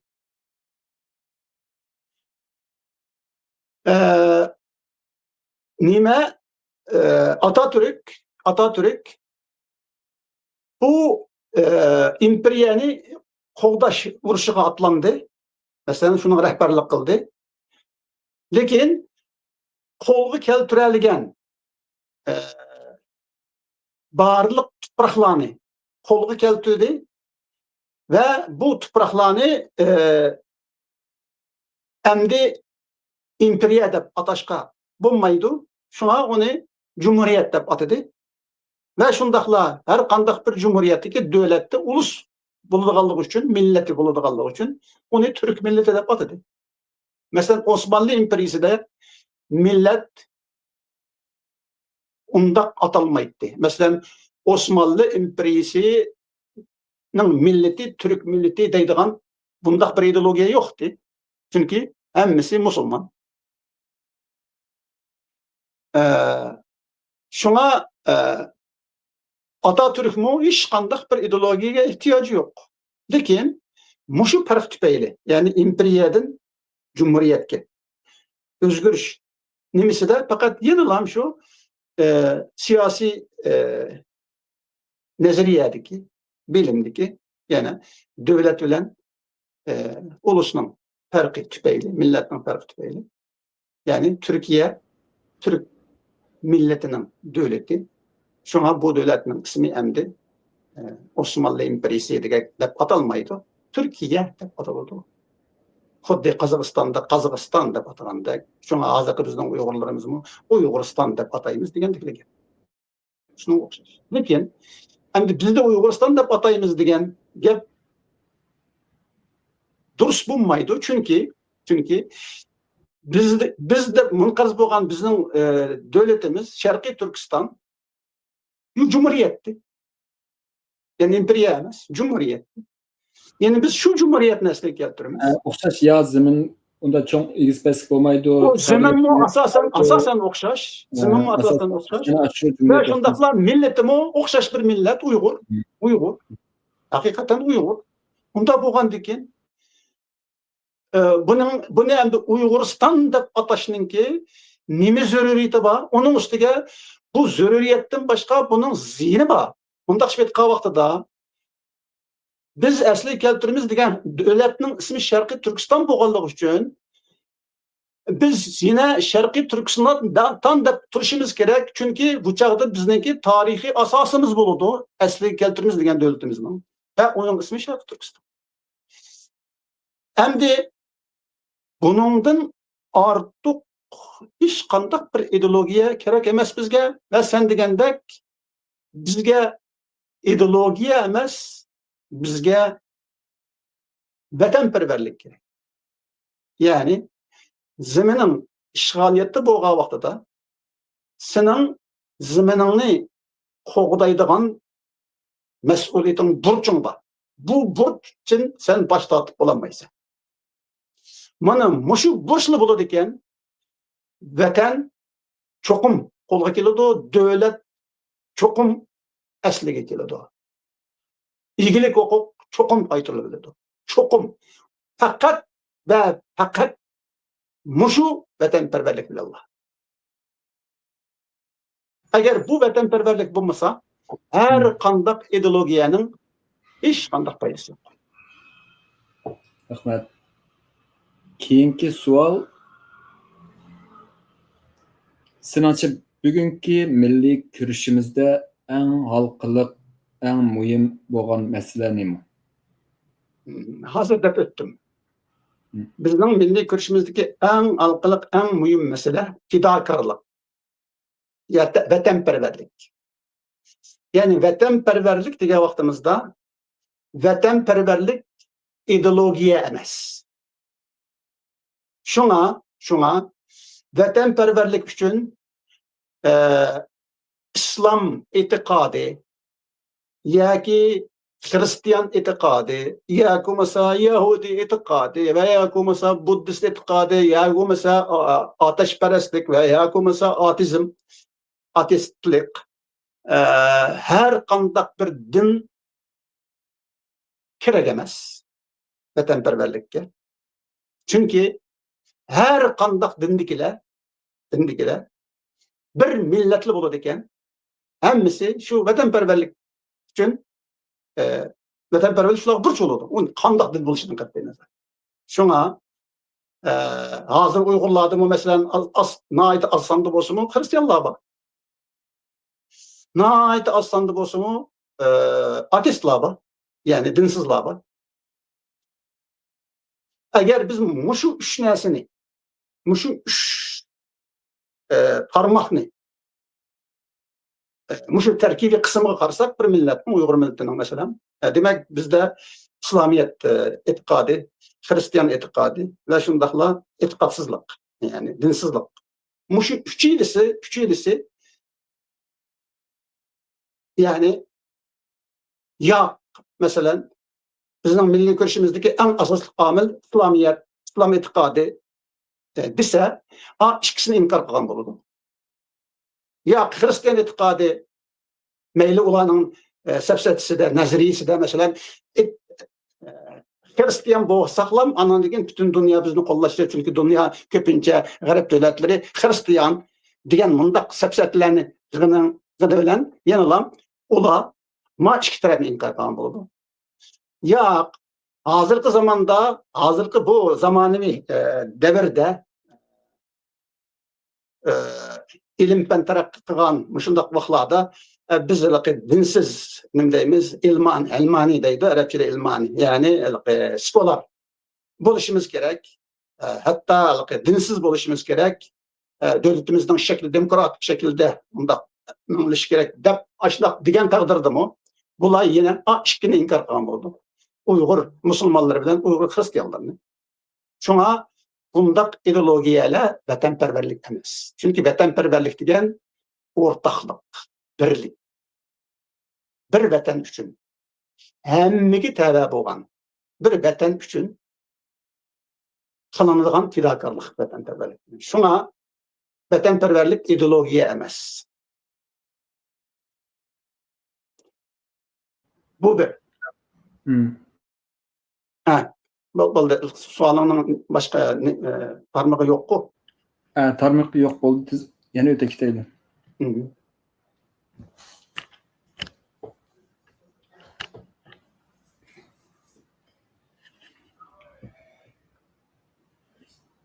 Milliy qurultayni sürgündeki birlik sepni qandaq qurup chiqishimiz kerak, yani amaliy konkurtni qandaq qurup chiqamiz?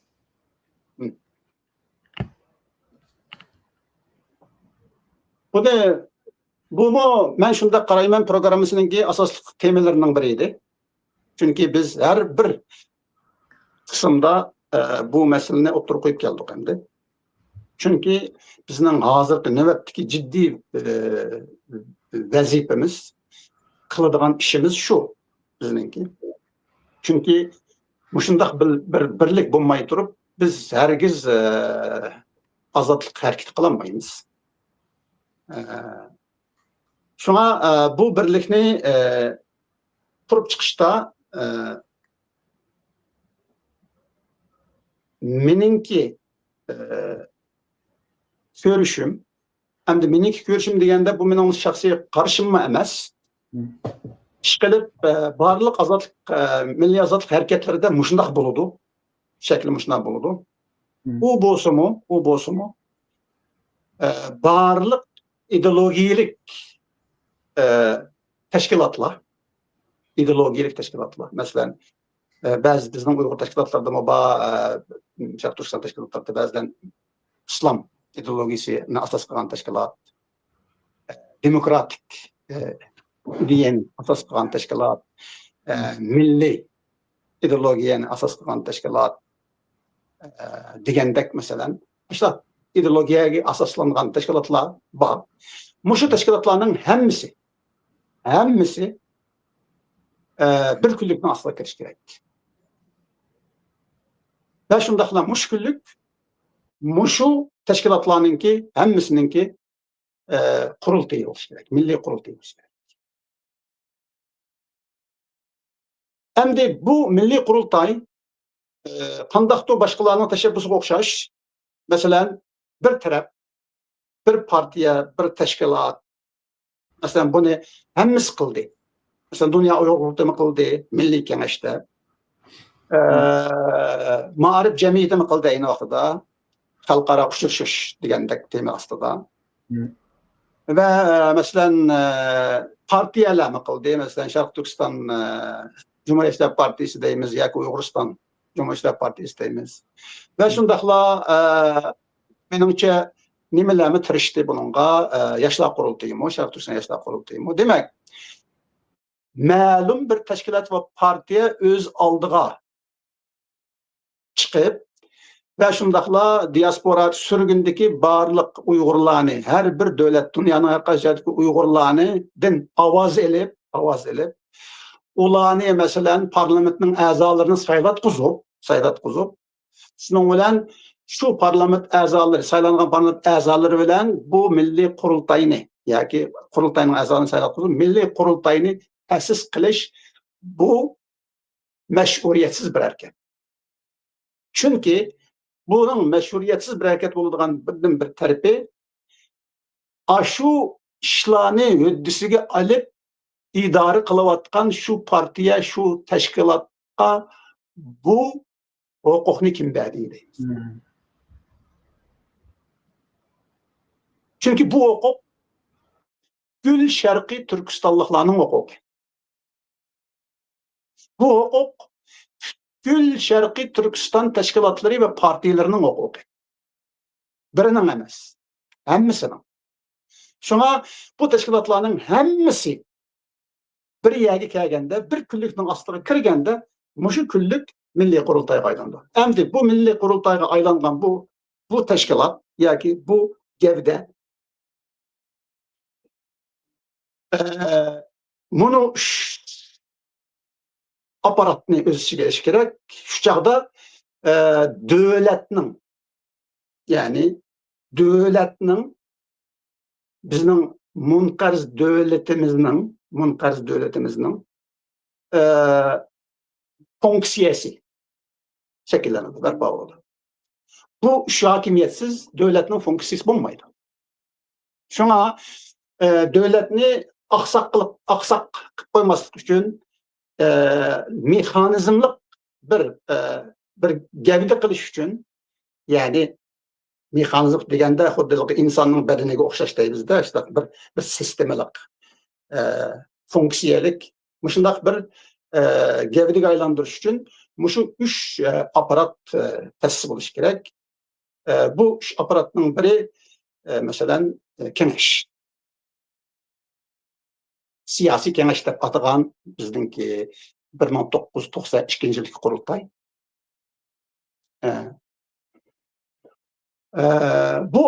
Bu yeni bir tarafdan mening ko'rishimda hozirgi bizningki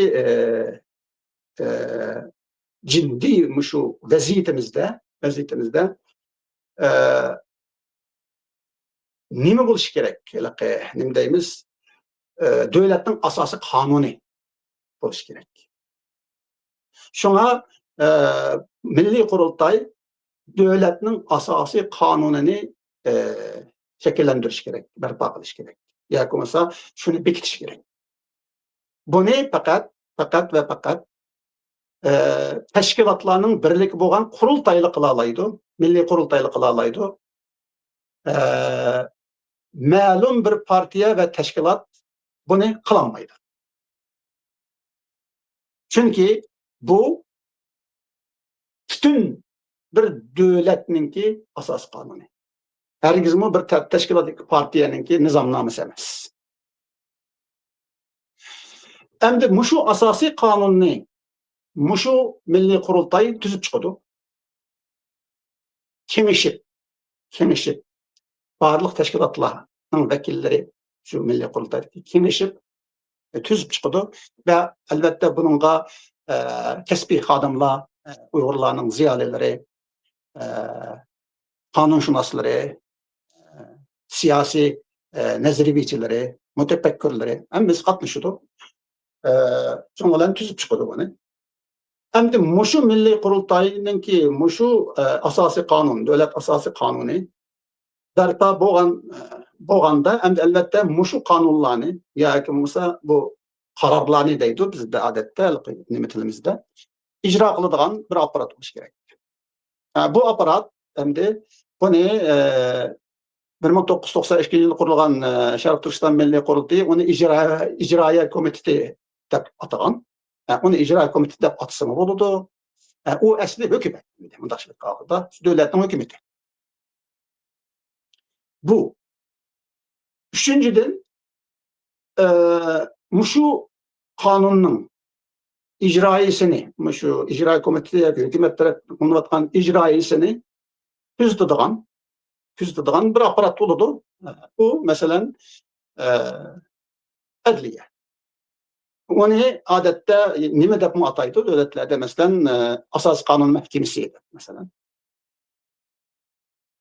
Buna muşundaq bir adliye aparatı, muşu üç aparat tersil kılınsa anandan keyin devletninki funksiyasi barpa olur degan gap. Şunun bilan bizning milliy azodlik hareketimiz relsga tushiriladi. Harekatga o'tadi. Va shundaqla munfarz devletimizni asliga keltirishdan iborat milliy azodlik hareketimiz boshlanadi. Bununsiz mumkin emas. Bununsuz mümkün emas. Yani ba'zilar so'zlagandek qandaqdir har bir tashkilot o'z oldiga bunday tashqi jihatdan hamkorlik o'rnatib, ichki jihatdan mustaqil o'z oldiga ma'ni qildiganlarni qilib, sen bilan kanun olmay, men bilan sen kanun olmay, hamma tashkilot ashda qancha tashkilotlar qurilib boshlar davoimiz uchun xizmat qilsa shu foydali, bu sen menga aralashib, men senga aralashib birlashimiz deb ish oqmaydigan yerlar beri quruq sepsetganda ular. Ya buludu başka kaşına buludu. Lekin ular aşı milli kurultayının yani özleri vekil çıkargan, vekilleri katnaşkan, emmesinin vekilleri katnaşkan şu milli kurultayının kanunlarına boysundu. Şu kanunlarını icra kılıdığan hükümetinin ki mesela icra komitetinden ki icrası da şu teşkilat öddüsüge tushadigan, shu tashkilotning ustiga tushadigan qismini shular ijro qiladi. Har bir tashkilotlar shunga yarasha masalan. Va mushaq ilib berildi. Masalan deyli Sharq Turkiston Ulamalar Birligi. Asli bu nima? Sharq Turkiston Ulamalar Birligi degan. Bundaq shiqqa vaqtida u Ma'arif jamiyatining aynı vaqtdagi Ma'arif jamiyatining masalan adliyasi. Asas qonun mahkemesi bundaq shiqqa vaqtida. Shunga o'xshash hamda har qanday tashkilotlarning shunday bir vazifasi bo'ladi.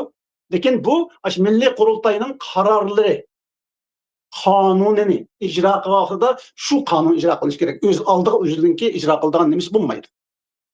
Lekin şu xususiyette şu teşkilat özüge tabi özü kılalaydıgan şu dairede milli kurultayınınki kararlarını, kanunlarını icra kılır. Diyaki tekşirulur.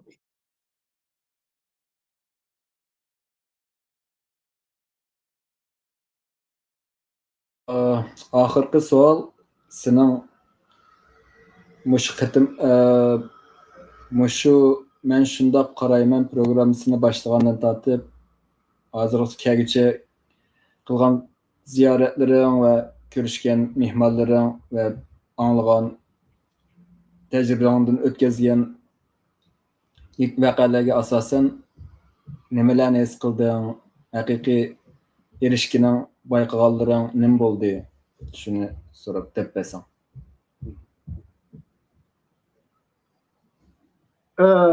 Bazı mehmonlarni, ba'zi kishilarni, ya'ni biz suhbat qilgan ba'zi kishilarni, nihoyat oz sonliq kishilarni hisobga olmaganda,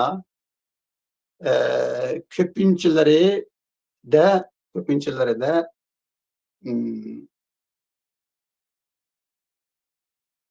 men biraz burun eskartib o'tgan milliy prinsiplar va milliy o'rtaqlik kam ekan. Yoki shuningga bo'lgan sezgirlik va shuningga bo'lgan ong deb qo'yamdik, masalan, bilim kam ekan. Şuna bu suhbatlarda sen biraz burun eskartgandek ko'rarmanlar o'ttirib qo'ygan shu chin qilish, shu vaqirash, shu takallaşıp ketish,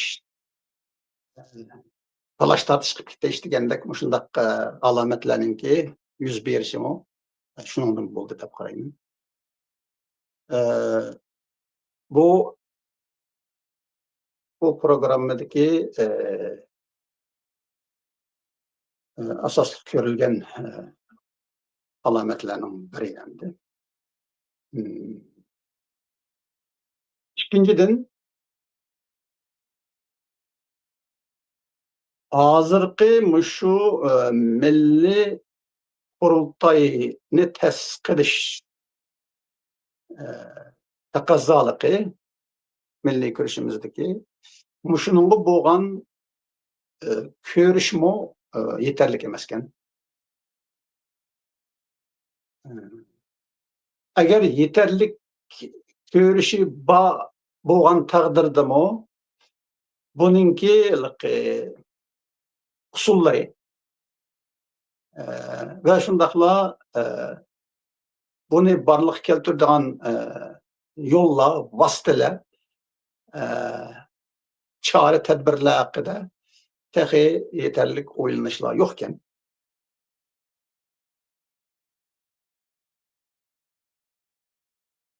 Üçüncüden yanıla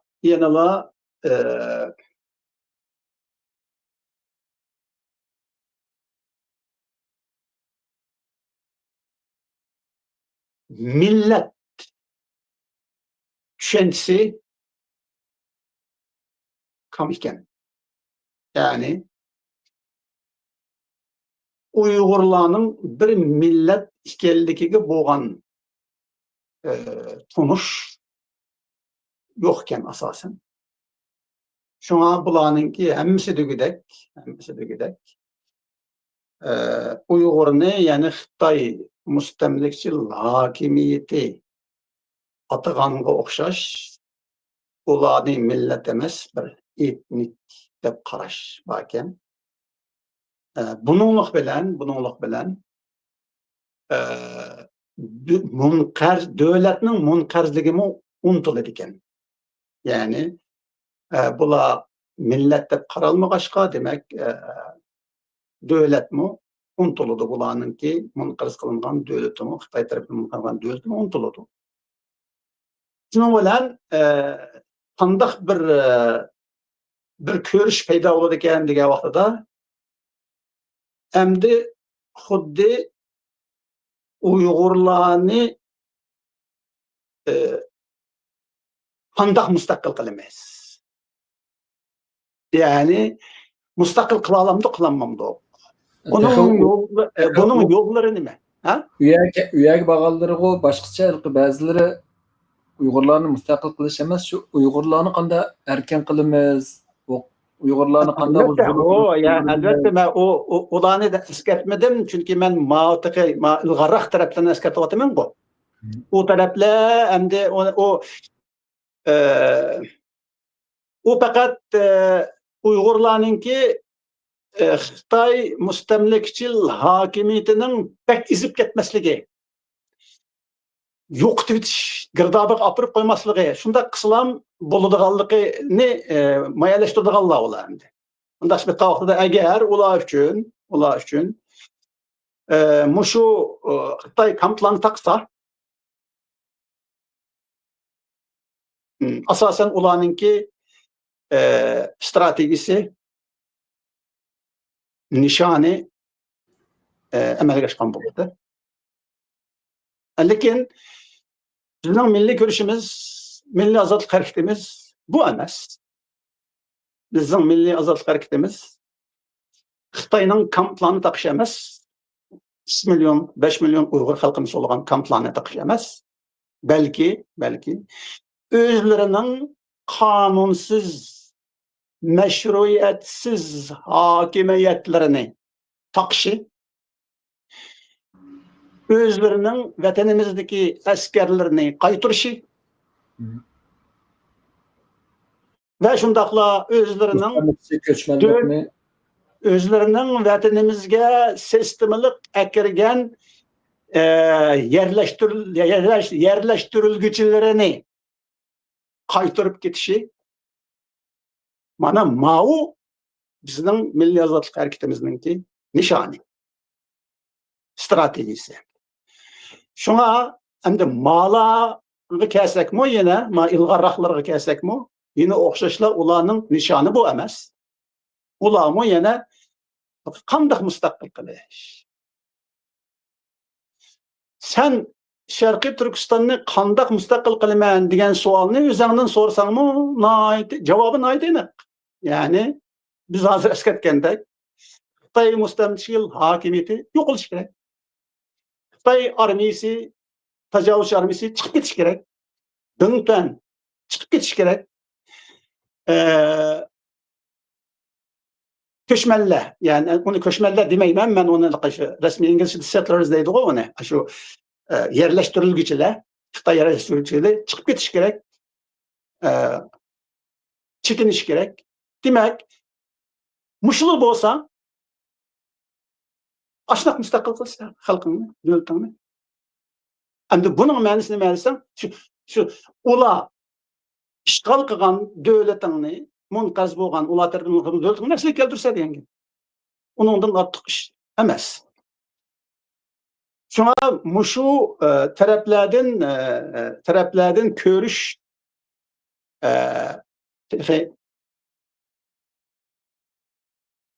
eniq emasken, süzük emasken, yani baxganda uğva.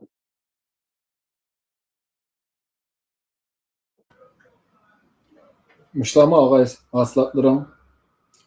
Ondan mesela körömerlerin inkasları yoki sana kelgan programı to'g'risidagi tashabbuslar, tavsiyalarni anglash orqali shu masalan bizning qabul qilguvchilar to'pimizga qarata qanday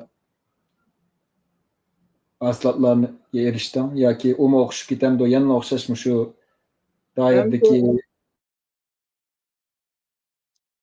Asasen okşaş. Asasen okşaş. Yani bu vatan sırtındaki, çünkü biz vatan içindeki Uygurlar bilen alakalaşamagan, ola bizninki tamaşabillerimiz, anlarımız olmagan şekilde, hem de sürgündeki Uygurlar, diasporadaki Uygurlar,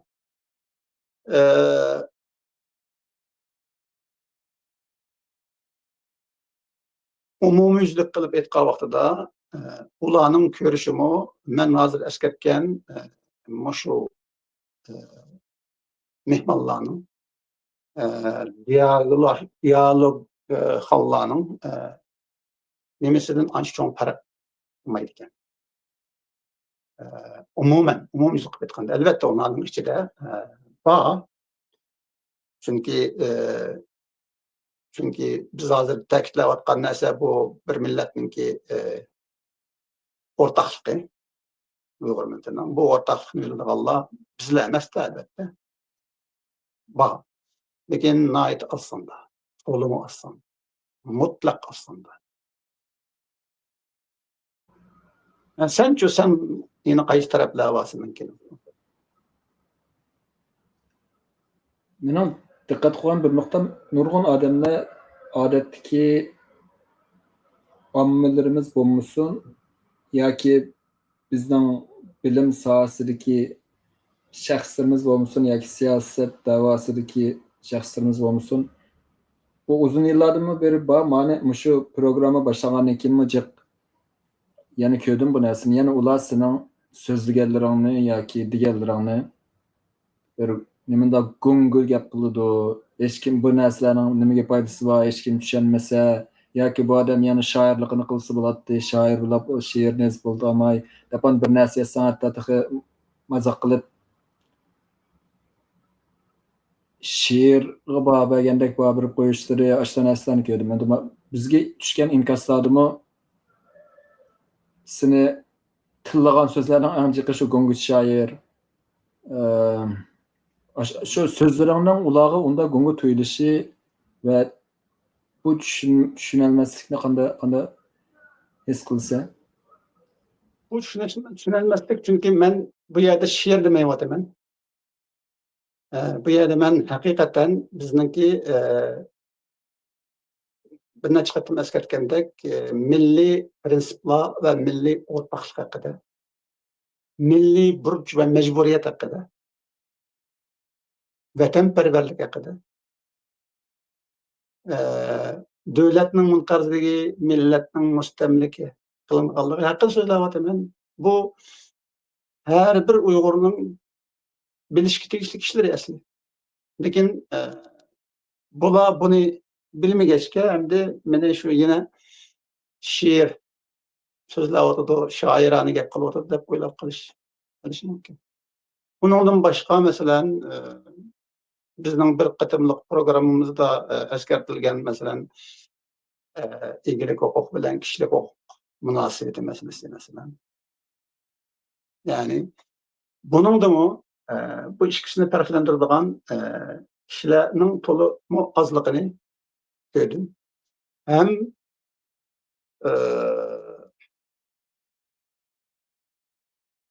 kishilik huquqning nima, egalik huquqning nimaligini bilmaydigan darajada ekan. Shunga ularningki men bildim, bilaman deganlari, ya'ni kishilik huquqni egalik huquqning oldiga qo'ydi ekan. Ya'ni kishilik huquq egalik huquqdan muhim deydi ekan. Lekin bir mustamlika millatga nisbatan, mustamlika xalqqa nisbatan qandoq qilib bu xalqning kishilik huquqi egalik huquqidan muhim bo'ladi. Masalan, bu aqalli savod. Aqalli savod. Ya'ni bu o'rganishga, tadqiq qilishga, bilimga ehtiyoj bo'lmaydigan bir aqalli savod. Bu tuyg'ulardan bilan bildigan. Kishilik huquq, egalik huquqdan ustun bo'ldigan shu bo'lsa, hech qanday bir davlatda armiya bo'lmaydi, jangchi bo'lmaydi, urush bo'lmaydi. Albatta, ashundoq degan odam, ashundoq degan ziyolimiz oldi bilan masalan o'zi turayotgan davlatga qandoq kelganligini endi eslab baqsa bo'ladi. Masalan, hozir yani Amerikan alaylı, en addisi demokratiyet uçup çıkan bir devlet, hazır devletlerinin arasında. Amerika karaylı, Amerika'nın demokratisi karaylı. Şu Amerika'da mı mesela? İlgilik hukuk, kişilik hukuktan üstün durdu. Bu tamamen şundan. Lekin bizdek bir mustamlika xalqqa nisbatan ilib etgan vaqtida egalik huquqining kishilik huquqining oldida turish kelishi, ustun turishi bu bir bizning milliy ozodlik harakatimizning taqozosi bu endi bunday aytgan vaqtida. Eng oddiysi mush masalalardami aniq bo'lmag'achqa bizning ziyolarimizning kallasida. Sonra bu milletni tushunish, davlatni tushunish, azad hareketimizni, milliy kurashimizni tushunish bu ikkinchi, uchinchi o'rinda gaplar bo'lib qoladi. Endi egalik huquq deganmi, agar yana mushtaq nazariyaviy gaplarni qilishga to'g'ri kelsa, egalik huquqmi kishilik huquqining eng yüksekde turadigan bir hukuk. Kişilik hukukunun en yüksekte turduğun bir hukuk. Yani İgilik hukuk mening hukukum şu, mening kişilik hukukum şu. elbette İgilik çünkü mesela Şarkı Türkistan'daki baylıklarının hemmesi, en addisini değil, baylıklarının hemmesi benim baylıkım, benim hukukum. Yani bana okşaş Şarkı Türkistanlıklarga en tartılgan daramet şundan emas mı? Bu mu kişilik hukukunun ki bir türü o mesela. Lekin bunu endi kişilik hukukka karşı çıkıp koysa qanday boludu? Mesela Şarkı Türkistan'ın baylığını ben alamayman. Mesela tecavüzcü hakimiyet, kanunsuz hakimiyet, bu hakimiyet, mustamlikçil hakimiyet benim bütün baylıklarımni hep gitidi. Bana işlem kalmaydı. Şuna ben hatta o yerde layık iş tapamayman, iş kılamayman, kirmem az oldu. Anandaki men işleydiği orullarım Xitay yerleştirgüçilerden Şərq Türkistan'daki xilali töven boludu. Bularning hemmisinin sebebi nima desa, mening igilik hukukumning yo'q bo'lganligidan bo'ldi. Hergiz u meningki kishilik huquqimning yo'q bo'lganligidan emas, bundaq ayirib aytgan vaqtida. Aytmoqchi ular agar mening shaxsiy kishilik huquqim sening tajovuzchi davlatning berib olgan igilik huquqidan ustun deb Xitoyga qarashsugu maylitti. Bular buni tig'in uchini Sharqiy Turkistonning igilik huquqi qartib mening Elbette. Yani sen Şarkı Türkistan'ın igilik hukukunu talep kılma. Hazır onundan burun Uygur halkının kişilik hukukunu talep kıl deydi. Lekin ben Uygur halkının kişilik hukukunu kimden talep kılma? Xitay mustamlikçil hakimiyetin talep kılma. Ulardan başka. Ben ulardan Amerika'dan talep kılmayım mesela. Amerika'da demeyemem kişilik hukukunu bade. Kim gideyim onu? Mustamlikçil hakimiyeti deyme, Xitay hakimiyeti deyme, Şarkı Türkistan'daki mustamlikçil hakimiyeti hukukum ne be deyme. Endi muşlaq deyişimnin özünü ne buldu dese, ben muşu mustamlikçil hakimiyetini muhatap orunda kögelligim, yani onu etraf kağılligim buludu. Yani xuddi bu hukuk ne benim kişilik hukukumdu, muşu jallat, muşu mustamlikçi, muşu işgalçı hakimiyet verdiğandek. Demek bu mesele neye verip takışıldı desem onu muşundaq yerle verip takışıldı. Yani sen kişilik hukukunu, igilik hukukunun aldığı koygan vaktında sen Şarkı Türkistan'daki Xitay mustamlikçil hakimiyetini etraf kılgan bolsa. Bu mu? Bir vatan satqıçlık hareket olur. Hazır asıl tüyüş kerekti. So'llarni tuygandi, lekin telefonda bir savol kelib qoldi. Uyg'urlarda liderga bo'lgan o'lcham nima? Shundoq bir liderni kutayotgan Uyg'urlar liderga qanday bir o'lchamlarni qo'ydi yo qo'yish mumkin yoki Uyg'urni yetaklaydigan rahbar, lider qanday bo'lishi kerak? Uyg'urni rahbarlaydigan lider, Uyg'urning liderining eng asosli sharti vatanparvar bo'lishi kerak. Vatanparvarning eng muhim sharti o'zidan voz kechgan,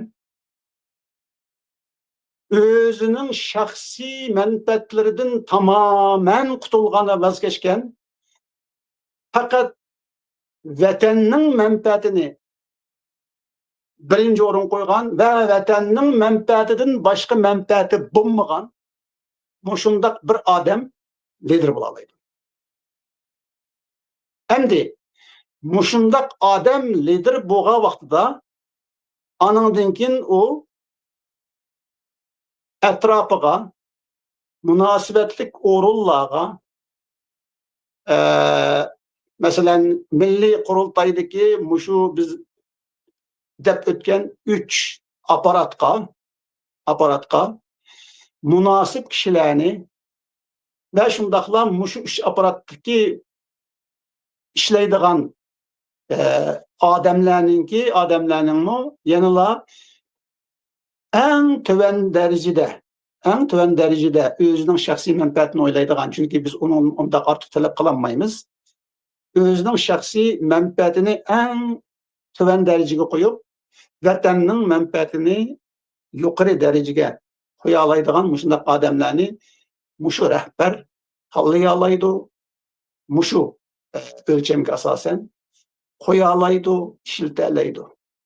Ve şundaqla etrafıga muşu ölçemde, yani vatanperverlerni jırıp özgü mesele çıkılalaydı. Şuna bizde, Uygurlarda hazırda en kem boğan narsa özden keçiş, özlükidin keçiş, öz menfaatidin keçiş. Muşu bizde en kemçil narsa. Şuna bunu liderimizin en asosli şart kılışımız gerek. Bu yerden kişilik hukukum, ilgilik hukukumdan üstün dep öktüqabdıqallarning aşı ifadesi, aşı men kişilik hukukumni çiң tutma deyişi demekçi bolgan maqsadi faqat ve faqat mening şahsi menfaatimga chaqilmama, hayatımga, canımga, vaqtimga, zehnimga, xizmatimga, Elbette, pulumga, elbette, mal-dunyorimga, uyamga chaqilma, elbette. ularni daxlama demekçi yani oldu. Elbette. Mesela onun nazarında ben bir iki misal vereyim. Ularning nazarında mesela birinci misal vatan işiga aralashmaslik. Yani vatan azat hareketiga aralashmaslikni o'zininki kishilik huquqi deb qaraydi. Agar ashni o'zining kishilik huquqi deb qarab, shu kishilik huquqini qo'g'dasa bu o'zininki vatanga bo'lgan burchidan voz kechib, faqat o'zining shaxsiy hayoti, shaxsiy turmushlarini qamdab shuning bilan o'talaydi-da, xotirjam bo'ladi-da. Mushu shaklda bu nimadan qutuladi desang, milliy burchdan qutuladi. Milliy burchdan qutuladi. O'zining shaxsiy, oilaviy burchlariga qul bo'lib o'tadi degan. Bu bir turdagilar. Yana bir turdagilarni olib aytsak, masalan, alaylık Uygurlarda mesela hemcinsler. Uygurlarda hemcinsler.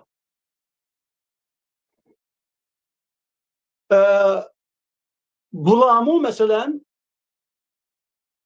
bu Uygur ideolojisi de mesela İslamiyet bulamdı, yani İslam'dan bulamdı. Veya ki Uygurlarınki ennevi örf adetleri ve içtimai turmuş şekli ve karaşları olamdı. Bunların hemmisi mesela hemcinslikka karşı boğallık için bulamı emdi şunu hukukka bekerek küçeydi, şunu bekerek takitleydi, çünkü ulanın hemcinslik hukuki, kişilik hukuk süptide qoğdulundu ular tarafından ve asası aldığın orunga ötüdü degen gapti. Yani muşunun okşaş misallar köp dersek. Sen az sallık gruplarını demekçi o, az sallık türdeki insanların, kişilerin yani. Yok, az sallık türdeki emez. Hemmisini deymen.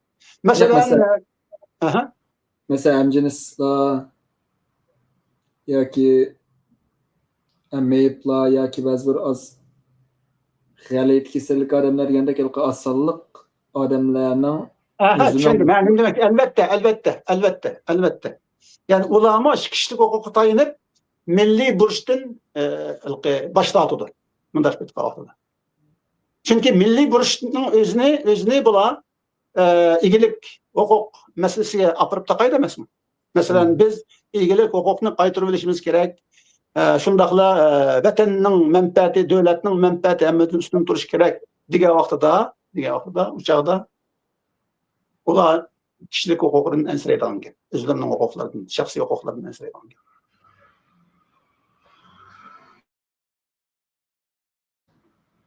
Tamam, başka yeni sorular. Hatta dini taraflardan mesela dini grup bulamı şunda. Mesela ulamı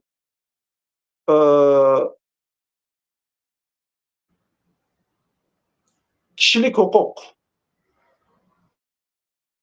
meselesini sadır kılıdı ve şundaqla yeni bir taraftan özlerininki kişilik hukukunu qoğduğan şekilde hareket edip baradı. Çünkü vatanperverlik yeni bir taraftan Uygurlarınki her kandak ideolojisini ikinci orun qo'yib qo'ydi. Hamda bular uchun ilib qavqida ideologiya birinci orun turdi. Çünkü o jirib etqandini uning shaxsiy mulkida endi. Tefekkürlük, akli mülki. Sonra bununla tegişimi bulmaydı. Bu mu benim kişilik hukukum degandek. Sonra vatan yolunda, vatan azatlık yolunda senin ideologilerin kurban buluş gerek. Çünkü vatanperverlik ideoloji emas. Vatanperverlik bu bir ruh, bu bir sevgi, bu bir burç.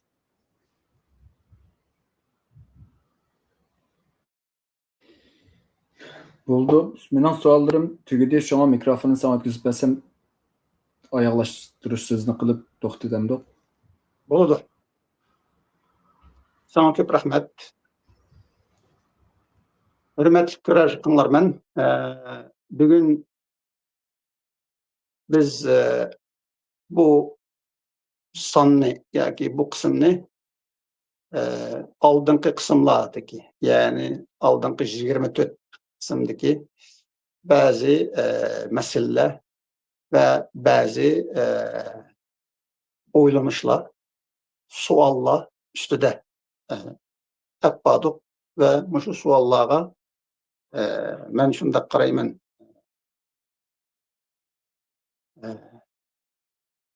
Gruppasi.